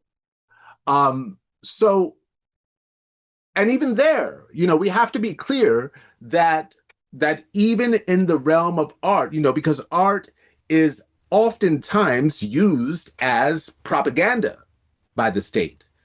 And for all the positive effects of art, there are as many negative ways when art has been used by the state or what have you. I think, once again, that brings me back to Birth of a Nation, right? Birth of a Nation comes out in 1915. The Ku Klux Klan had been eradicated in 1877. There was no more Ku Klux Klan. And D.W. Griffiths, in that film, decided to put the Ku Klux Klan in white robes. The Ku Klux Klan never wore white robes before Birth of a Nation. Really? They never wore peaked hats and white robes and covered their faces before Birth of a Nation. They never burned crosses. That was a cinematic idea that he had, wow, we'll make them burn a cross on a hill. We'll put them in white robes. This was all just for cinema. 1915. By 1916, there were 4 million registered Ku Klux Klan members across the United States, spiraling out through the success of the U.S.'s first blockbuster. That's also the power of art. I mean, you should know that that's the first film with merch, in New York City. Were they passing out pillowcases? Oh, it's worse. In New York City, the ushers, when they showed Birth of a Nation, would dress in white robes and white hoods. They sold them at the popcorn counter. They would serve popcorn in white hoods that you could take home with you. That's documented. 1916 merch for Birth of a Nation. So that's the foundation of American cinema. That's also the foundation right, of of many aspects of the American project. I mean, you know that it was played in the White House for Woodrow Wilson because he went to school with the person who wrote the book that the film was based off of. So it becomes important as a result of that for us to then realizing that art can be used and weaponized by the state, because after that, you think of the, lynchings increased like 400% after the release of Birth of a Nation, all the way up through the 60s. There was no legislation that was passed, there's famous moments of people like Paul Robeson, talking to the president in, let's say, I think it's 1950, during the Nuremberg trials, and saying, we really need an anti-lynching law. It doesn't make sense that the U.S. is so heavily invested in the Nuremberg trials, and you're not trying people here. And I'm is it Eisenhower? I'm trying to remember who the president is at that time, that Robeson goes in to speak to. Maybe it's Woodrow Wilson. And the president's response at that time of just like, yeah, I kind of want to do that, but it's a bad time politically because, with elections coming up, which is a story that we just know through the times, right? And this is at a time where Paul Robeson and, like, 1950, 1951, Paul Robeson and E.B. Du Bois both had their passports taken from them at 8 years. Robeson, because of the power of art, the power of his heart, because he was outside of the U.S., singing and speaking against the American project. That was enough. W.E.B. Du Bois labeled as a foreign agent in 1950, and his passport taken. Both of these guys, their passports were taken for 8 years. Not until the Supreme Court passed a law that said that can't happen in 1958 did they get their passports back. W.E. Du Bois, his passport was taken because he was passing around a pacifist petition trying to get people to sign against the proliferation of nuclear weapons. That's it. They said, you're working for a foreign agent, right? But I don't want to get sidetracked from the power of art. Paul Robeson, Boots Riley, all of the, when I think of the importance of art, and how it's possible to reach not only young minds, but just minds. We have this idea here, we're operating off this idea of art as distraction, as entertainment, as distraction, as binging, I had a hard day, I just want to, all of this. And so that it becomes a way of like letting off steam. And I always, whenever I think about that and in that way in which so many Americans and sometimes world over relate to art as a way of like letting off steam, I'm like, but art has also traditionally been used as a way of, this is how we can funnel our steam. This is how we can get everyone to realize the importance of the general strike that we know must happen in order to transform the society by stopping the machine, by bringing it to a halt, right? There is both a conscious and subconscious power to art that is crucial, not only for our well-being, it's part of our sustenance, right? All of these things are not cinema, let's say, but, music is born out of ceremony, it's born out of ceremonial ritual, and all of this stuff. It helps reconnect us in ways that that will be necessary for us to be reminded of as we push against all of these things that you fear and I see as inevitabilities. Because yes, there are those who are platformed and positioned and smart enough to maneuver themselves and their, talking points in a way that will amass greater and greater followings with people going, well, that makes sense. I'm surprised that I agree with a person like that, but I agree with that person, And when elections come up, people will be faced with those sort of short-term decisions like, well, yeah, I guess give it a shot. It's inevitable. It's inevitable. So art, on the other hand, is definitely, granted, art as well. Popular art has also been captured, right, by the industry, by corporatism. Like, people go on and on about how much money the corporations that own the platforms earn while the artists struggle. It's hard for people like Boots or myself or any of us to find the funding to make our next project. There's, That's why he's plucking people out of the ER to get them in. Exactly. Exactly. That's why he's doing that, because he knows the importance of that first weekend, of that first week. There's, and of course it has to happen in waves. This is my argument, to Boots, of like, yes, I didn't see it the first weekend. I was there supporting you in trying to get people out. I'm going to go the day after the weekend because you still need people to go see it so that they don't take it out at the end of the week. So, we have to go in waves and people have to go back and what have you.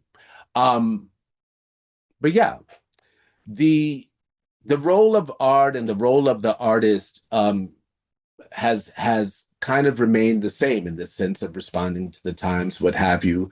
But the indoctrination point of our society, the way in which art itself, as content, as binge-worthy, as all of these things, sometimes feel separated from our reality, oftentimes by choice.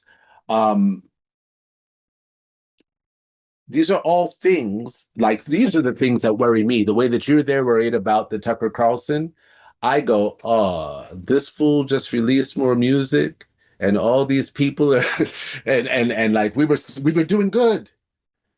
And this is the elite capture that gets us distracted into talking about absolutely nothing except someone's ego. And oh, you didn't like Iceman? No, it's what, beat wise, I was okay with some of that. Whatever. I saw the whole thing go, back to the start of it in the face of what was happening in the world at the time. I saw the whole thing as a distraction. Well, I saw Boots making the point, because sometimes people criticize his work and they criticized I Love Boosters for being too didactic and kind of unsubtle in its politics.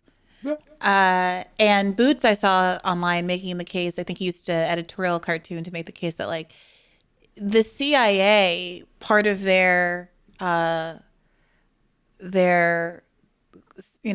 counter-revolutionary activities in the 60s and 70s was to push non-representational art, abstract art, over art that could be showing workers, doing revolutions, having solidarity, and that they've sort of trained us and trained writers through funding the Iowa Writers School and stuff to write, to filter their politics through the lens of sort of personal stories and identity, as opposed to just writing forthrightly about politics. And that there's a kind of planned, that is 100% kind of Eurocentric true. And CIA-centric and all of these things. A sense that a thing that afoot that we consider to be sort of an aesthetic sensibility and high taste that is actually very much placed on us from above, and that we should challenge our expectations of movies and who benefits from someone being subtle in their politics. Yeah, that is 100% true.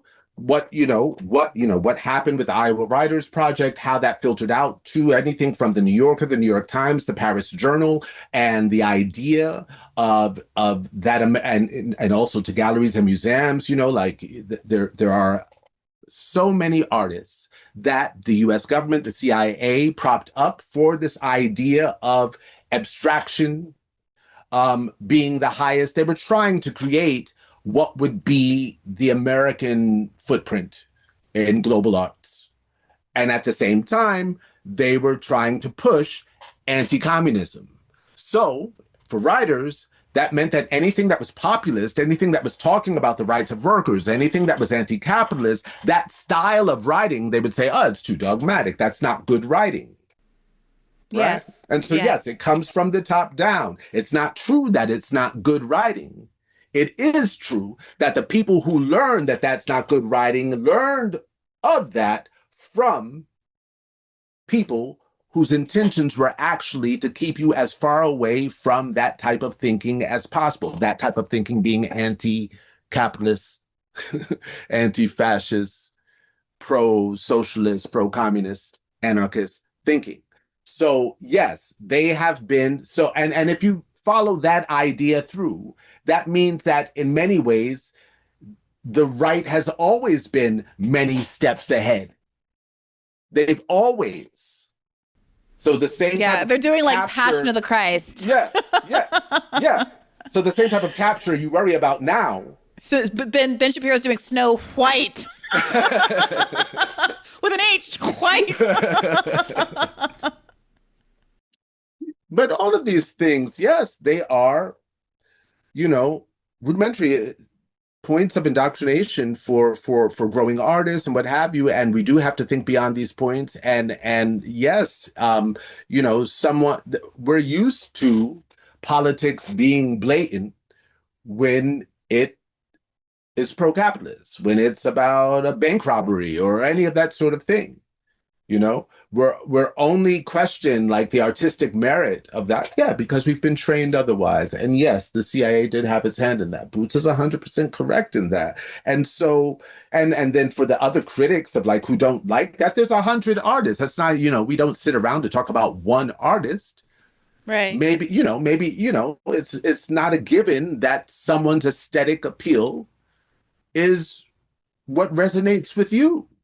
So I don't want to get you in trouble, but like now that I'm realizing I have had you sitting here all this time, I have to ask you, you obviously were in one of the most acclaimed and beloved movies of, was that last year now or was it earlier this year? Last year. Sinners. Sinners, right? You played the preacher of the father of our sort of protagonist.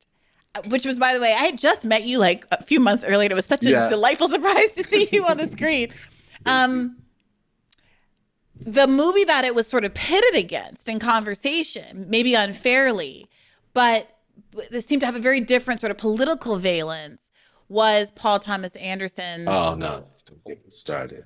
One battle after another. Yeah. And I'm not asking you to talk about it like with, I didn't like that film. But I didn't like that film. I think politically, I didn't like that film. I thought that film was counter-revolutionary. I did not like. I did not like the characterization of Black women revolutionaries, of the idea of, to me, the thing that gives it away is when you're having that moment where the Leonardo character is on the hotline with the revolution thing and they're talking about pronouns or something and the joke is on them. We're supposed to be laughing at the person with pronouns, which is, to me, lines up perfectly with their choice of the person who betrays them being trans. Yep. Right? An under-discussed aspect of the movie. Very odd choice. It completely lines up with that, where I'm like, oh, actually, well, then that's where you sit, Paul Thomas Anderson. You're the joke's on them. Like that's supposed to be funny. Yeah, one of the most liberal things about the movie seemed to be that it's like this liberal belief that the reason that Democrats keep losing is because they're too soft on the culture wars, and that they need to move to the right on exactly the opposite things they need to move in the right. So he has no sense of sort of the economic politics of the movie, the revolutionary politics of the people that he's ostensibly skewering. But what he has a handle on is, aren't we all uncomfortable with trans people? Like, that's clearly what he thinks is like the edge that he feels comfortable writing. Not to mention that this film, if I'm not mistaken, may have come out the same day, or definitely the same week that we lost Assata Shakur. The same day, I remember. I saw it opening night. Yeah. Wasn't my choice. It was a date. My band went that night, and I had the good sense to say, fuck that. I'm going to read some Assata. But they all came back like, it was shit. They hated it. No. Those politics, that's the type of thing that, as an artist, that frightens me. Yeah, me too. Not as an artist, but yeah, as a podcaster. Is when people get sucked up into that, into not necessarily understanding that the politics beneath this thing. And I'm thinking of Tucker Carlson as I say that, right? That the politics beneath this thing are not something you would actually want to stand beside. And the way that, these characters, like in the context of that film, the clown that Leo plays and all of that, it's I think it says a lot about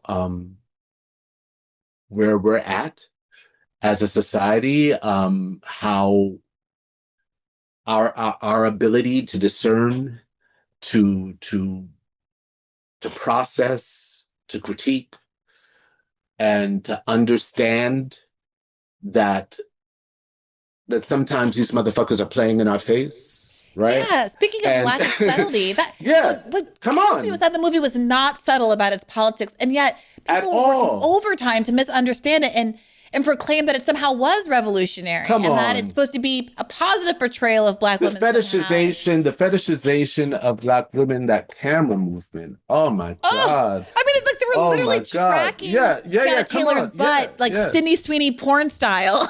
Yeah, and then the idea, the choice of the so-called rape of a policeman, a white policeman, by a Black revolutionary. Thank you. Like, what? Excuse me? Thank you. Excuse me? Like, I've never even heard. Like, what the fuck are you talking about? Yep. Sorry. No, honestly, what the fuck? What is that? That's just like a great thing to throw into a story? As if these things don't last forever? As if when you print that on film, it's not there forever? That's the choice that you're making? No, I'm sorry. No, that's to me, that's a dangerous film because of the sort of nonsense that it throws, especially at a time when these subjects are at hand. Yes. Where people are in the cusp of learning and saying, you know what? I do need to read Gerald Horne.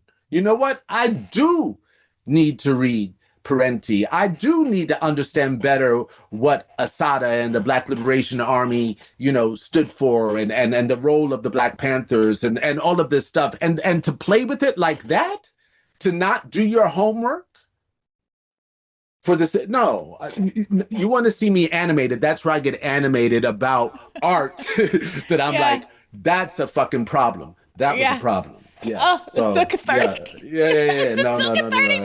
And I was so happy to see you speak on it, because I was like, I save my opinion for conversations at home and what have you, and then I'll put it in, stuff that I'm writing or recording or what have you. But fuck no. Thank you. I've had so many conversations about this, and this is the first time I've even heard someone put it the way you put it, like the choice to depict the rape of a police officer by a Black woman. That is the thing that happened in this movie. And I've never heard anybody just even characterize that scene in that way, which is 100% accurate and true. And by the way, if you want to piss off one of these PTA heads who love this movie and will defend this movie to the end, don't even say an opinion. Just ask them, hey, what do you think PTA meant by this scene? What do you think he was trying to say with this line? And then quote the exact line back to them. I'm Jungle Pussy, and this is what revolution looks like. Da da da da. I love Jungle Pussy as an artist. I don't blame her as an artist. I resent him as a director for not writing better. I agree. I resent him for not making better choices. The same way that I resent him for teaching a course at Tel Aviv University in something like November of 2023. I did not know that. Oh, yeah. I did not know that. Yeah, and I don't blame Tiana Taylor. This is not about the actors. Uh-huh. I won't belabor the point. I won't get back into it because I've said everything I need to say about this. Yeah, everything's been said. I don't want to bring more attention. No. Can you leave us, Saul, with anything you would recommend art-wise, whether it's music or poetry or film? I have to say, as you were talking about the revolutionary power of music, I found myself thinking about songs in the key of life. I don't know if it's an anniversary year or something, but I've been seeing a lot of songs in the key of life content. Yeah. And it was a foundational album growing up in my household. I think it's the best album of all time. That's just my subjective opinion. And we were listening to it over Mother's Day when I was home in Cleveland. And my mother and I were singing in the kitchen. And I was like so struck by how overtly political so many of those songs are. Well, yeah, songs in the key of life, Inner Visions, Music of My Mind, Talking Book, that whole moment for Stevie Wonder, who graciously, is still gifting us with his presence on this planet, is a great example of an artist, engaging with something way more than their ego in their work, in addressing serious questions and seriously trying to put their best foot forward through music, through their medium, and realizing, and I would think that he does that because he realizes the power of the medium itself, right? And of course, it's I would say it's an extraordinary testament to him, but also to the power of music and the role of an artist and how, an example of an artist who chose to fulfill that role in a way that stands the test of time. Because yes, we're talking about an album that came out 50 years ago, and it still is as prescient and relevant and still resonates on a level of like, oh wow, no one is touching this. And that's always been something that struck me deeply in relationship to art, because so many of us exclaim, like, oh, Stevie Wonder, oh, Nina Simone, oh, Bob Marley, oh, Fela Kuti, oh, Kurt Cobain, oh, what have you, all these artists, Michael Jackson, all of these artists that actually saw their artistry as a platform to make whatever attempt they could at healing the world, to make whatever attempt they could at speaking to us in a way that respects, our intelligence and respects our path and vision, and at the same time holding a vision of the possibility of where, society can go, and also being, unafraid to critique certain aspects of society and what have you through their work, not on the side, not in their tweets, in the music itself, right? So I have these questions oftentimes of like why we wear these people on our t-shirts. And then when we turn to music, it's as if we can only talk about like one of three things, and you can guess what those one of three things are, but none of those three things are revolution, right? None of those three things are the things that like, yes, Stevie Wonder also wrote love songs and what have you, but even the love songs themselves they hold a level of vulnerability, so that you understand that it's not just the love of this individual person, but there's also a love of humanity and of the world. The bridge to As comes to mind. Yes. We all know sometimes life's hates and troubles. Well, another time and place. You can bet your lifetime's that and twice as double. But God knew exactly where he wanted you to be placed. So make sure you're not making this world a place sometimes called hell. Yeah, exactly. I just know that I love that. That's him doing that, right? That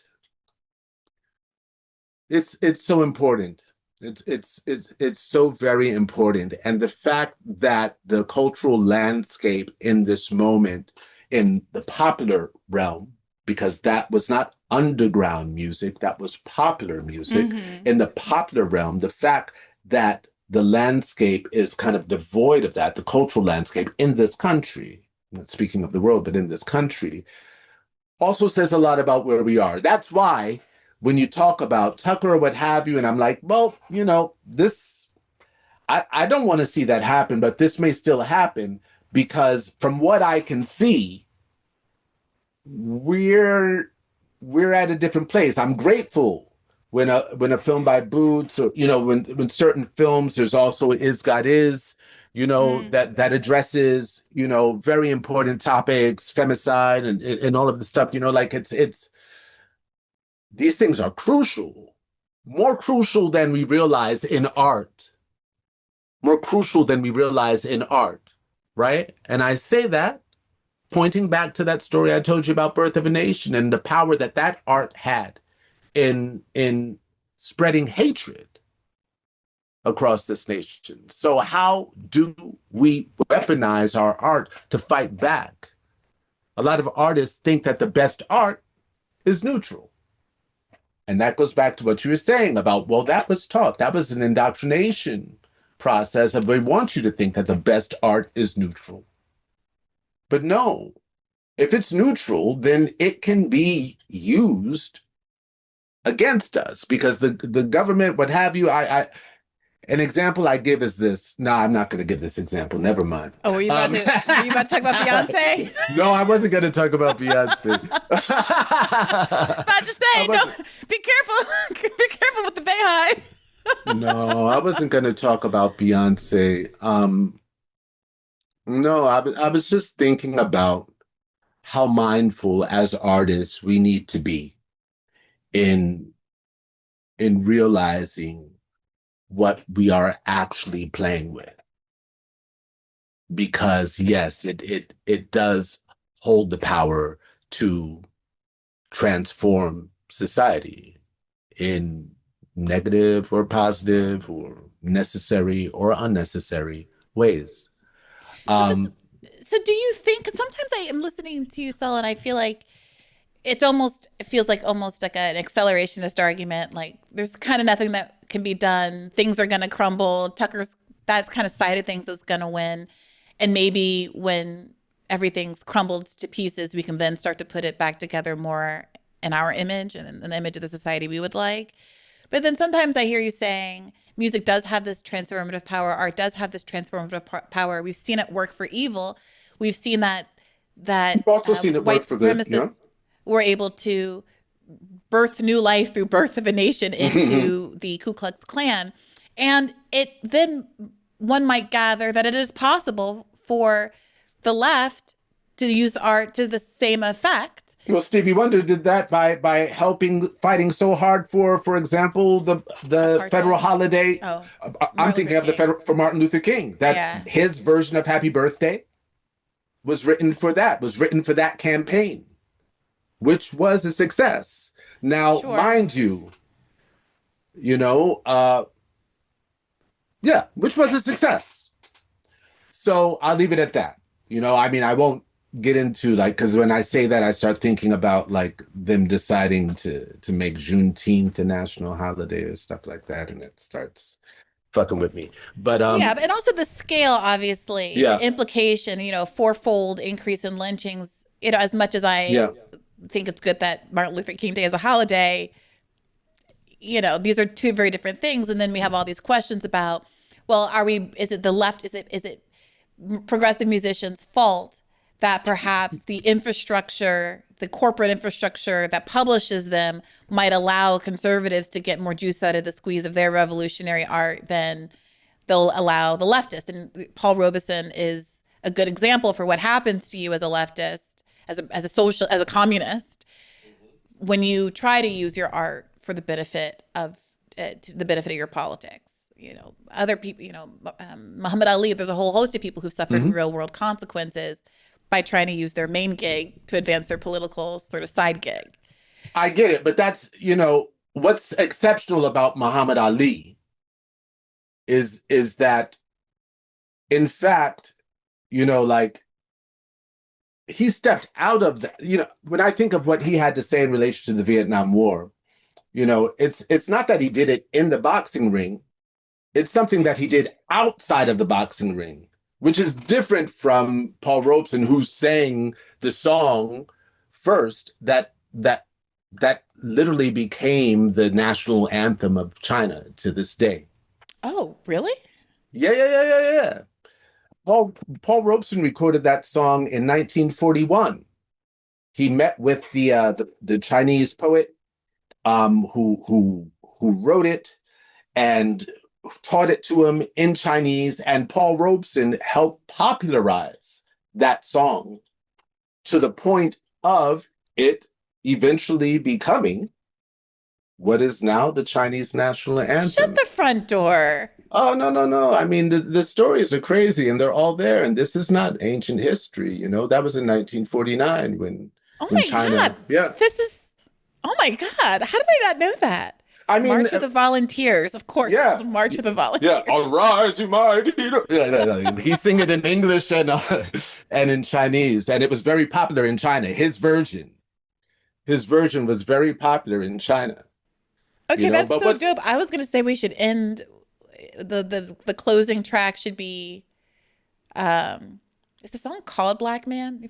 First man to die for the flag that we fly high was a black man. That's Stevie Wonder. Yeah. Stevie Wonder. Yeah. But we might have to go out with the Chinese national anthem. Yeah, we may have to. Paul Robeson popularized that. That's amazing. Yeah. Saul, I could sit here and talk to you all day, but I've already had you for 2 hours, so I feel compelled to release next time we're going to talk more about art, because that's where you're going to, this other stuff. I'm like, I see you, Tucker. I see you. I see all that. I see the discourse, and I don't trust none of these people. I really don't. And you said, sometimes you kind of sound like an accelerationist. Yes, I am an accelerationist. Yes. I mean, I have an album that I did in 2008 with Trent Reznor called The Inevitable Rise and Liberation of Niggy Tardust. Of Niggy Tardust. Yes. Love it. Yes, but it's the inevitable rise and liberation, because to me, that's how I see it, as inevitable. It's inevitable. Go ahead. Do what you got to do. Go ahead. Go ahead and tighten your reins and fight, against dissent and the whole nine. There is no stopping the actual technology of human awareness. We are growing and learning more about ourselves, about humanity, and about the enemies of humanity. Right? And those enemies are not the people they paint them as, No, the enemy of humanity is not some Islamophobic or, he's calling people monk, any of that shit. It is these people in office, in corporate attire, and in these positions to manipulate, right?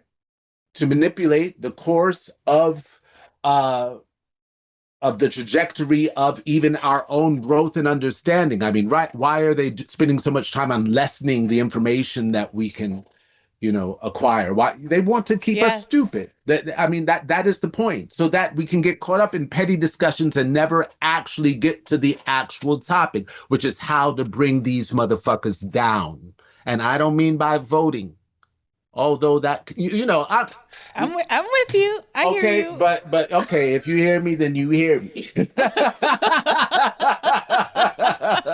We need an NSPM7 like bat signal, like some kind of sound effect that's like, is this what they're gonna arrest us for?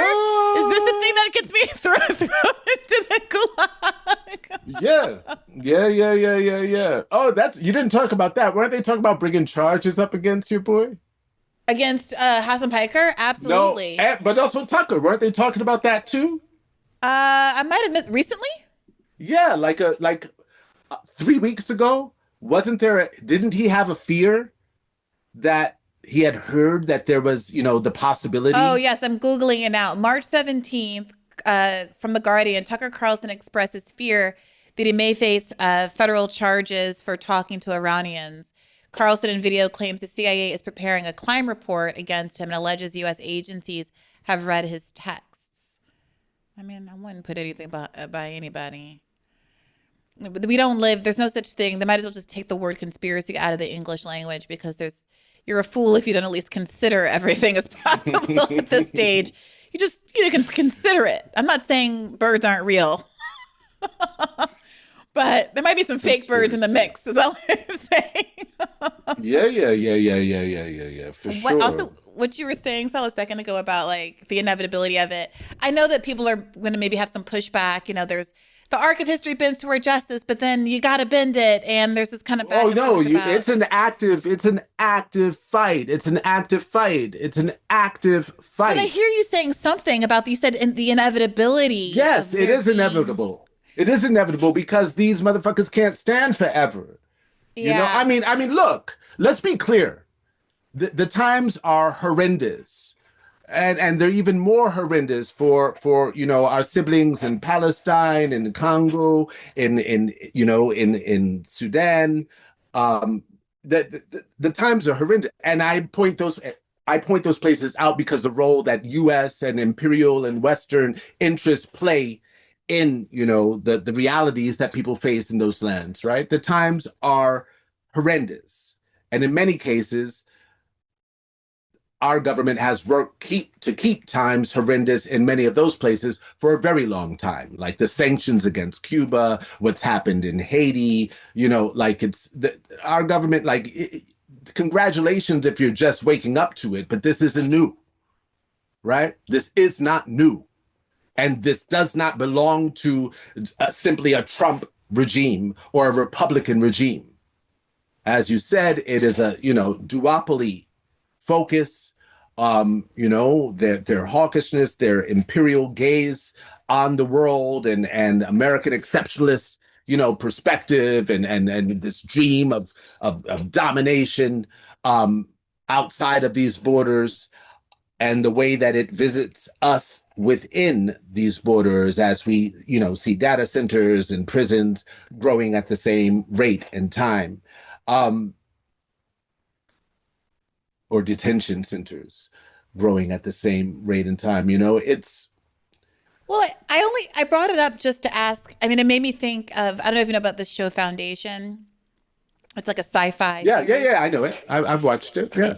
When you were talking about the inevitability, it's been a couple years since I watched whatever that season 2 I watched was. like season 2. Yeah, 1 and 2. Maybe. Yeah. But if I recall correctly, they have this, they can somehow project into the future, and they know because of math. Oh, that's what it is. Mm-hmm. They know what the math of the universe is, and that there's going to be this fall of empire and this dark time that comes down the line that they're trying to prevent, right? But they're the whole thing, everything that they built, all the genetic interventions they make, and the planet, they'll destroy an entire planet to try to change one little equation and part of this massive math problem that they see as leading toward this one point. And there's only the tiniest bit of variability that they're all clawing at to try to have an off ramp. But all signs are pointing to this big happening because the math is what the math is. And that's kind of hanging over the whole show, like this fascinating philosophical cloud of what you do when you don't have that sense that will is free. Right. I really enjoyed the show is what I'm trying to say. Yeah. No, I found it very interesting as well. And I enjoy what kind of fiction and sci-fi sort of sets up for us in terms of the problems and challenges that we face and how to contend with them, and also the possibilities that exist down the pike for us to aspire to. And I appreciate your willingness to stay with us and talk about both of those for so long today. Before you go, please tell the audience where they can find more of you and your exceptional work, including your new book.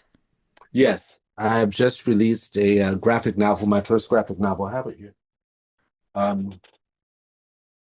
which is called Martyr Loser King. Martyr Loser King, to be clear to listeners. Yes. Yeah. And so this is a graphic novel that I began writing at the same exact time that I started working on a film which I co-directed with my partner Anisia Uziman called Neptune Frost. And so first of all, if your viewers want to, Neptune Frost came out in 2022, so you can rent it anywhere now. And you can find Martyr Loser King anywhere. And this focuses on extraction in the Great Lakes region of Central Africa, meaning the Congo, Burundi, Rwanda, Tanzania, like that region. It deals with extraction and the question of, it's kind of an esoteric dance around the looking at, I put it like this, you see it more in the film, this idea of the drum as the earliest form of wireless communication. Okay. And what I'm playing with is the role of technology, the irony in the fact that so many of our technological advances are based on very analog forms of exploitation. So as we in, the Occidental world are, excited about our phones and the fact that we can scroll and hit this and it arrives at our house and all this stuff, and we want to think that, the world is evolving, but all of the resources and minerals that these machines rely on are based on what we would term as slavery or something very close to it. Meaning that the way in which workers, children, families, indigenous are exploited for resource extraction has not evolved at the rate that corresponds with the ways in which our lives has changed, because now we can get on social media. And when I first started writing this, which was in 2012, a lot of people, when I would talk about the Congo and would talk about coltan and talk about cobalt, would say, well, what's that? What are you talking about? And so it was born out of research and a growing awareness. It was from time that I was spending on the continent, learning about, one, e-waste camps, which is where our tech, like they can be village-sized camps of motherboards, computer towers, all this stuff, where all of our old computers are flown to, so that places where, scavengers can go in and pull out and upcycle the uranium or any of the, the copper or anything that can be salvaged before the plastic is burned. So it's toxic, these e-waste camps, and many of them are the size of a village or a small city. And I learned about the phenomenon of e-waste camps in about 2010, 2011 on the continent, first in Senegal, and then I learned, in other places where they existed. And as I was learning about these e-waste camps, and I learned of them because I was seeing people make fashion out of e-waste. And it was like, where are they getting all this stuff from? And I learned about the phenomenon of e-waste camps, where all of our tech goes to die. And then I learned that most of these camps were next to these mines. And it was at this point that I learned about coltan, cobalt, tantalum, and all of these resources, meaning that, in a place like the Congo, where we may know of how, someone like Leopold, or many of us don't know, the role that Leopold played and what happened at, for rubber, and over 10 million people that were killed, the genocide, the uncharted genocide that happened in the Congo, then in relationship to rubber. And before then, it was ivory. And it's also sugar, it's also gold, it's also, there's all these things that we have exploited not only the Congo, but throughout the African continent, throughout South America, throughout the Caribbean, for the sake of Western comforts and for the sake of the Western market. So in that graphic novel, I tell the story of a hacker and a miner, and what happens when they're a Colton miner, and what happens when their worlds connect, right? That's the story of Martin Luther King, and that's the story of Neptune Frost. So yeah, people can definitely check that out.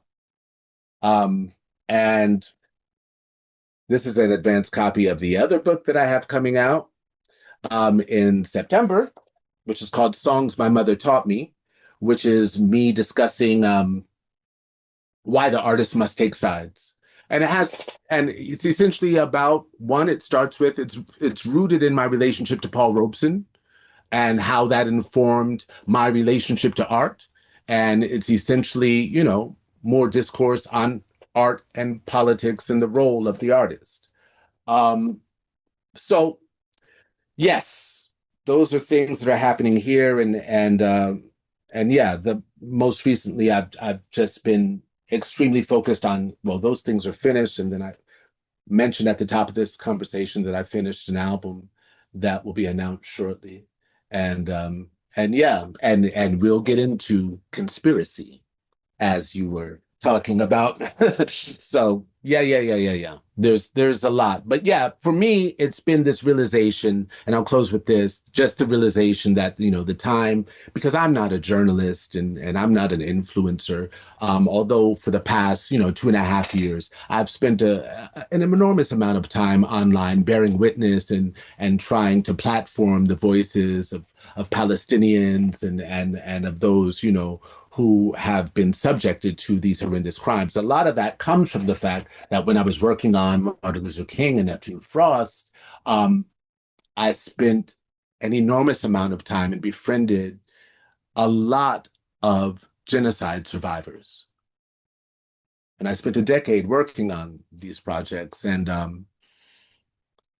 so, yeah, I knew very well that question of does anybody hear us? Does anybody care? And of course, this is the first genocide that's ever been captured on media, on film, on social media, what have you, because of the work of Palestinian journalists, who so many have been killed and what have you. But who risked their lives to share these stories. And I spent a lot of time platforming as many as I, can and could, just trying to share those voices. And through time now, my weapon of choice is art, right? So I've spent a lot of time sharing stuff, but I also felt like I have to do something. And the way that I fight is through art.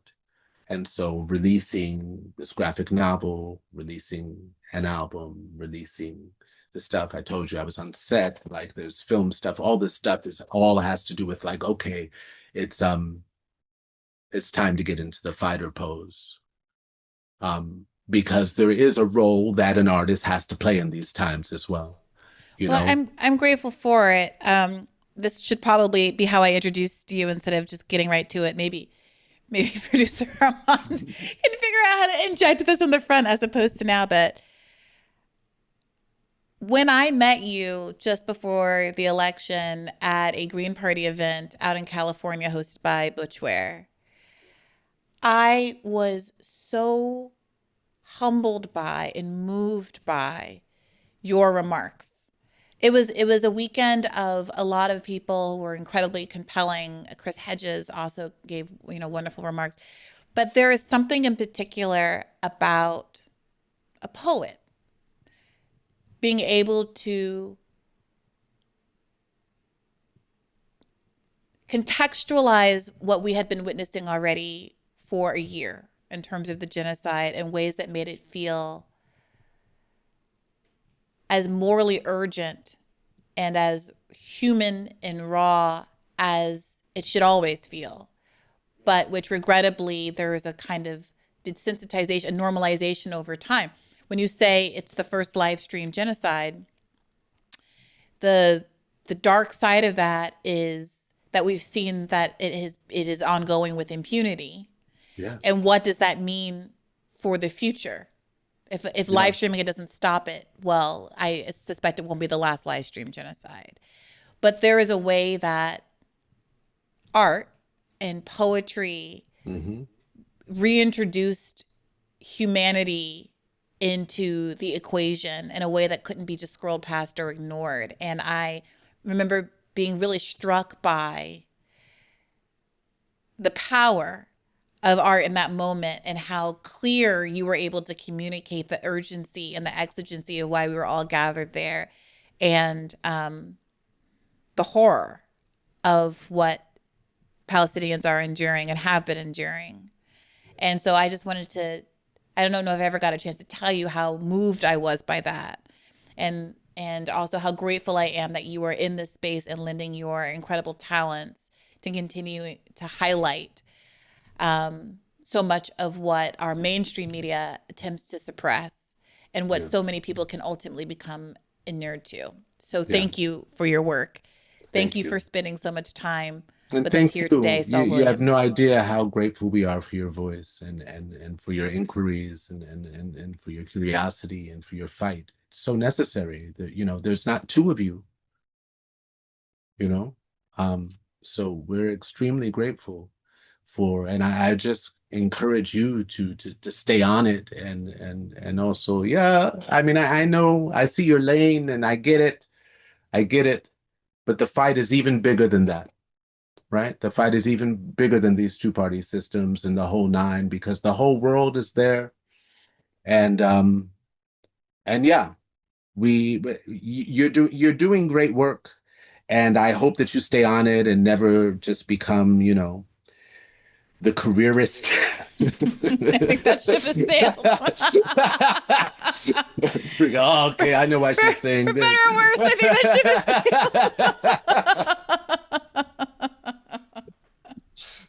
sailed. Sorry to my 401k. Yeah. I mean, I hear you. I mean, come on. It's all I will say to that is the blacklist is real. But yeah. So all right. Thank you. Thank you, Saul Williams. Thanks to all of you for tuning into this episode of Bad Faith Podcast. You can get more Bad Faith at patreon.com/badfaithpodcast on Mondays if you want even more of these fantastic conversations. As always, take care of yourselves and remember to keep the faith. Hey YouTube, thanks for watching. Just a reminder that this is a podcast. You can catch an extra premium episode every Monday for $5 a month at patreon.com/badfaithpodcast. That's patreon.com/badfaithpodcast for $5 a month, an extra episode every week. Additionally, please do consider liking this video, subscribing to this channel. It helps us out. It helps independent media beat the algorithm. We appreciate you. And as always, keep the faith.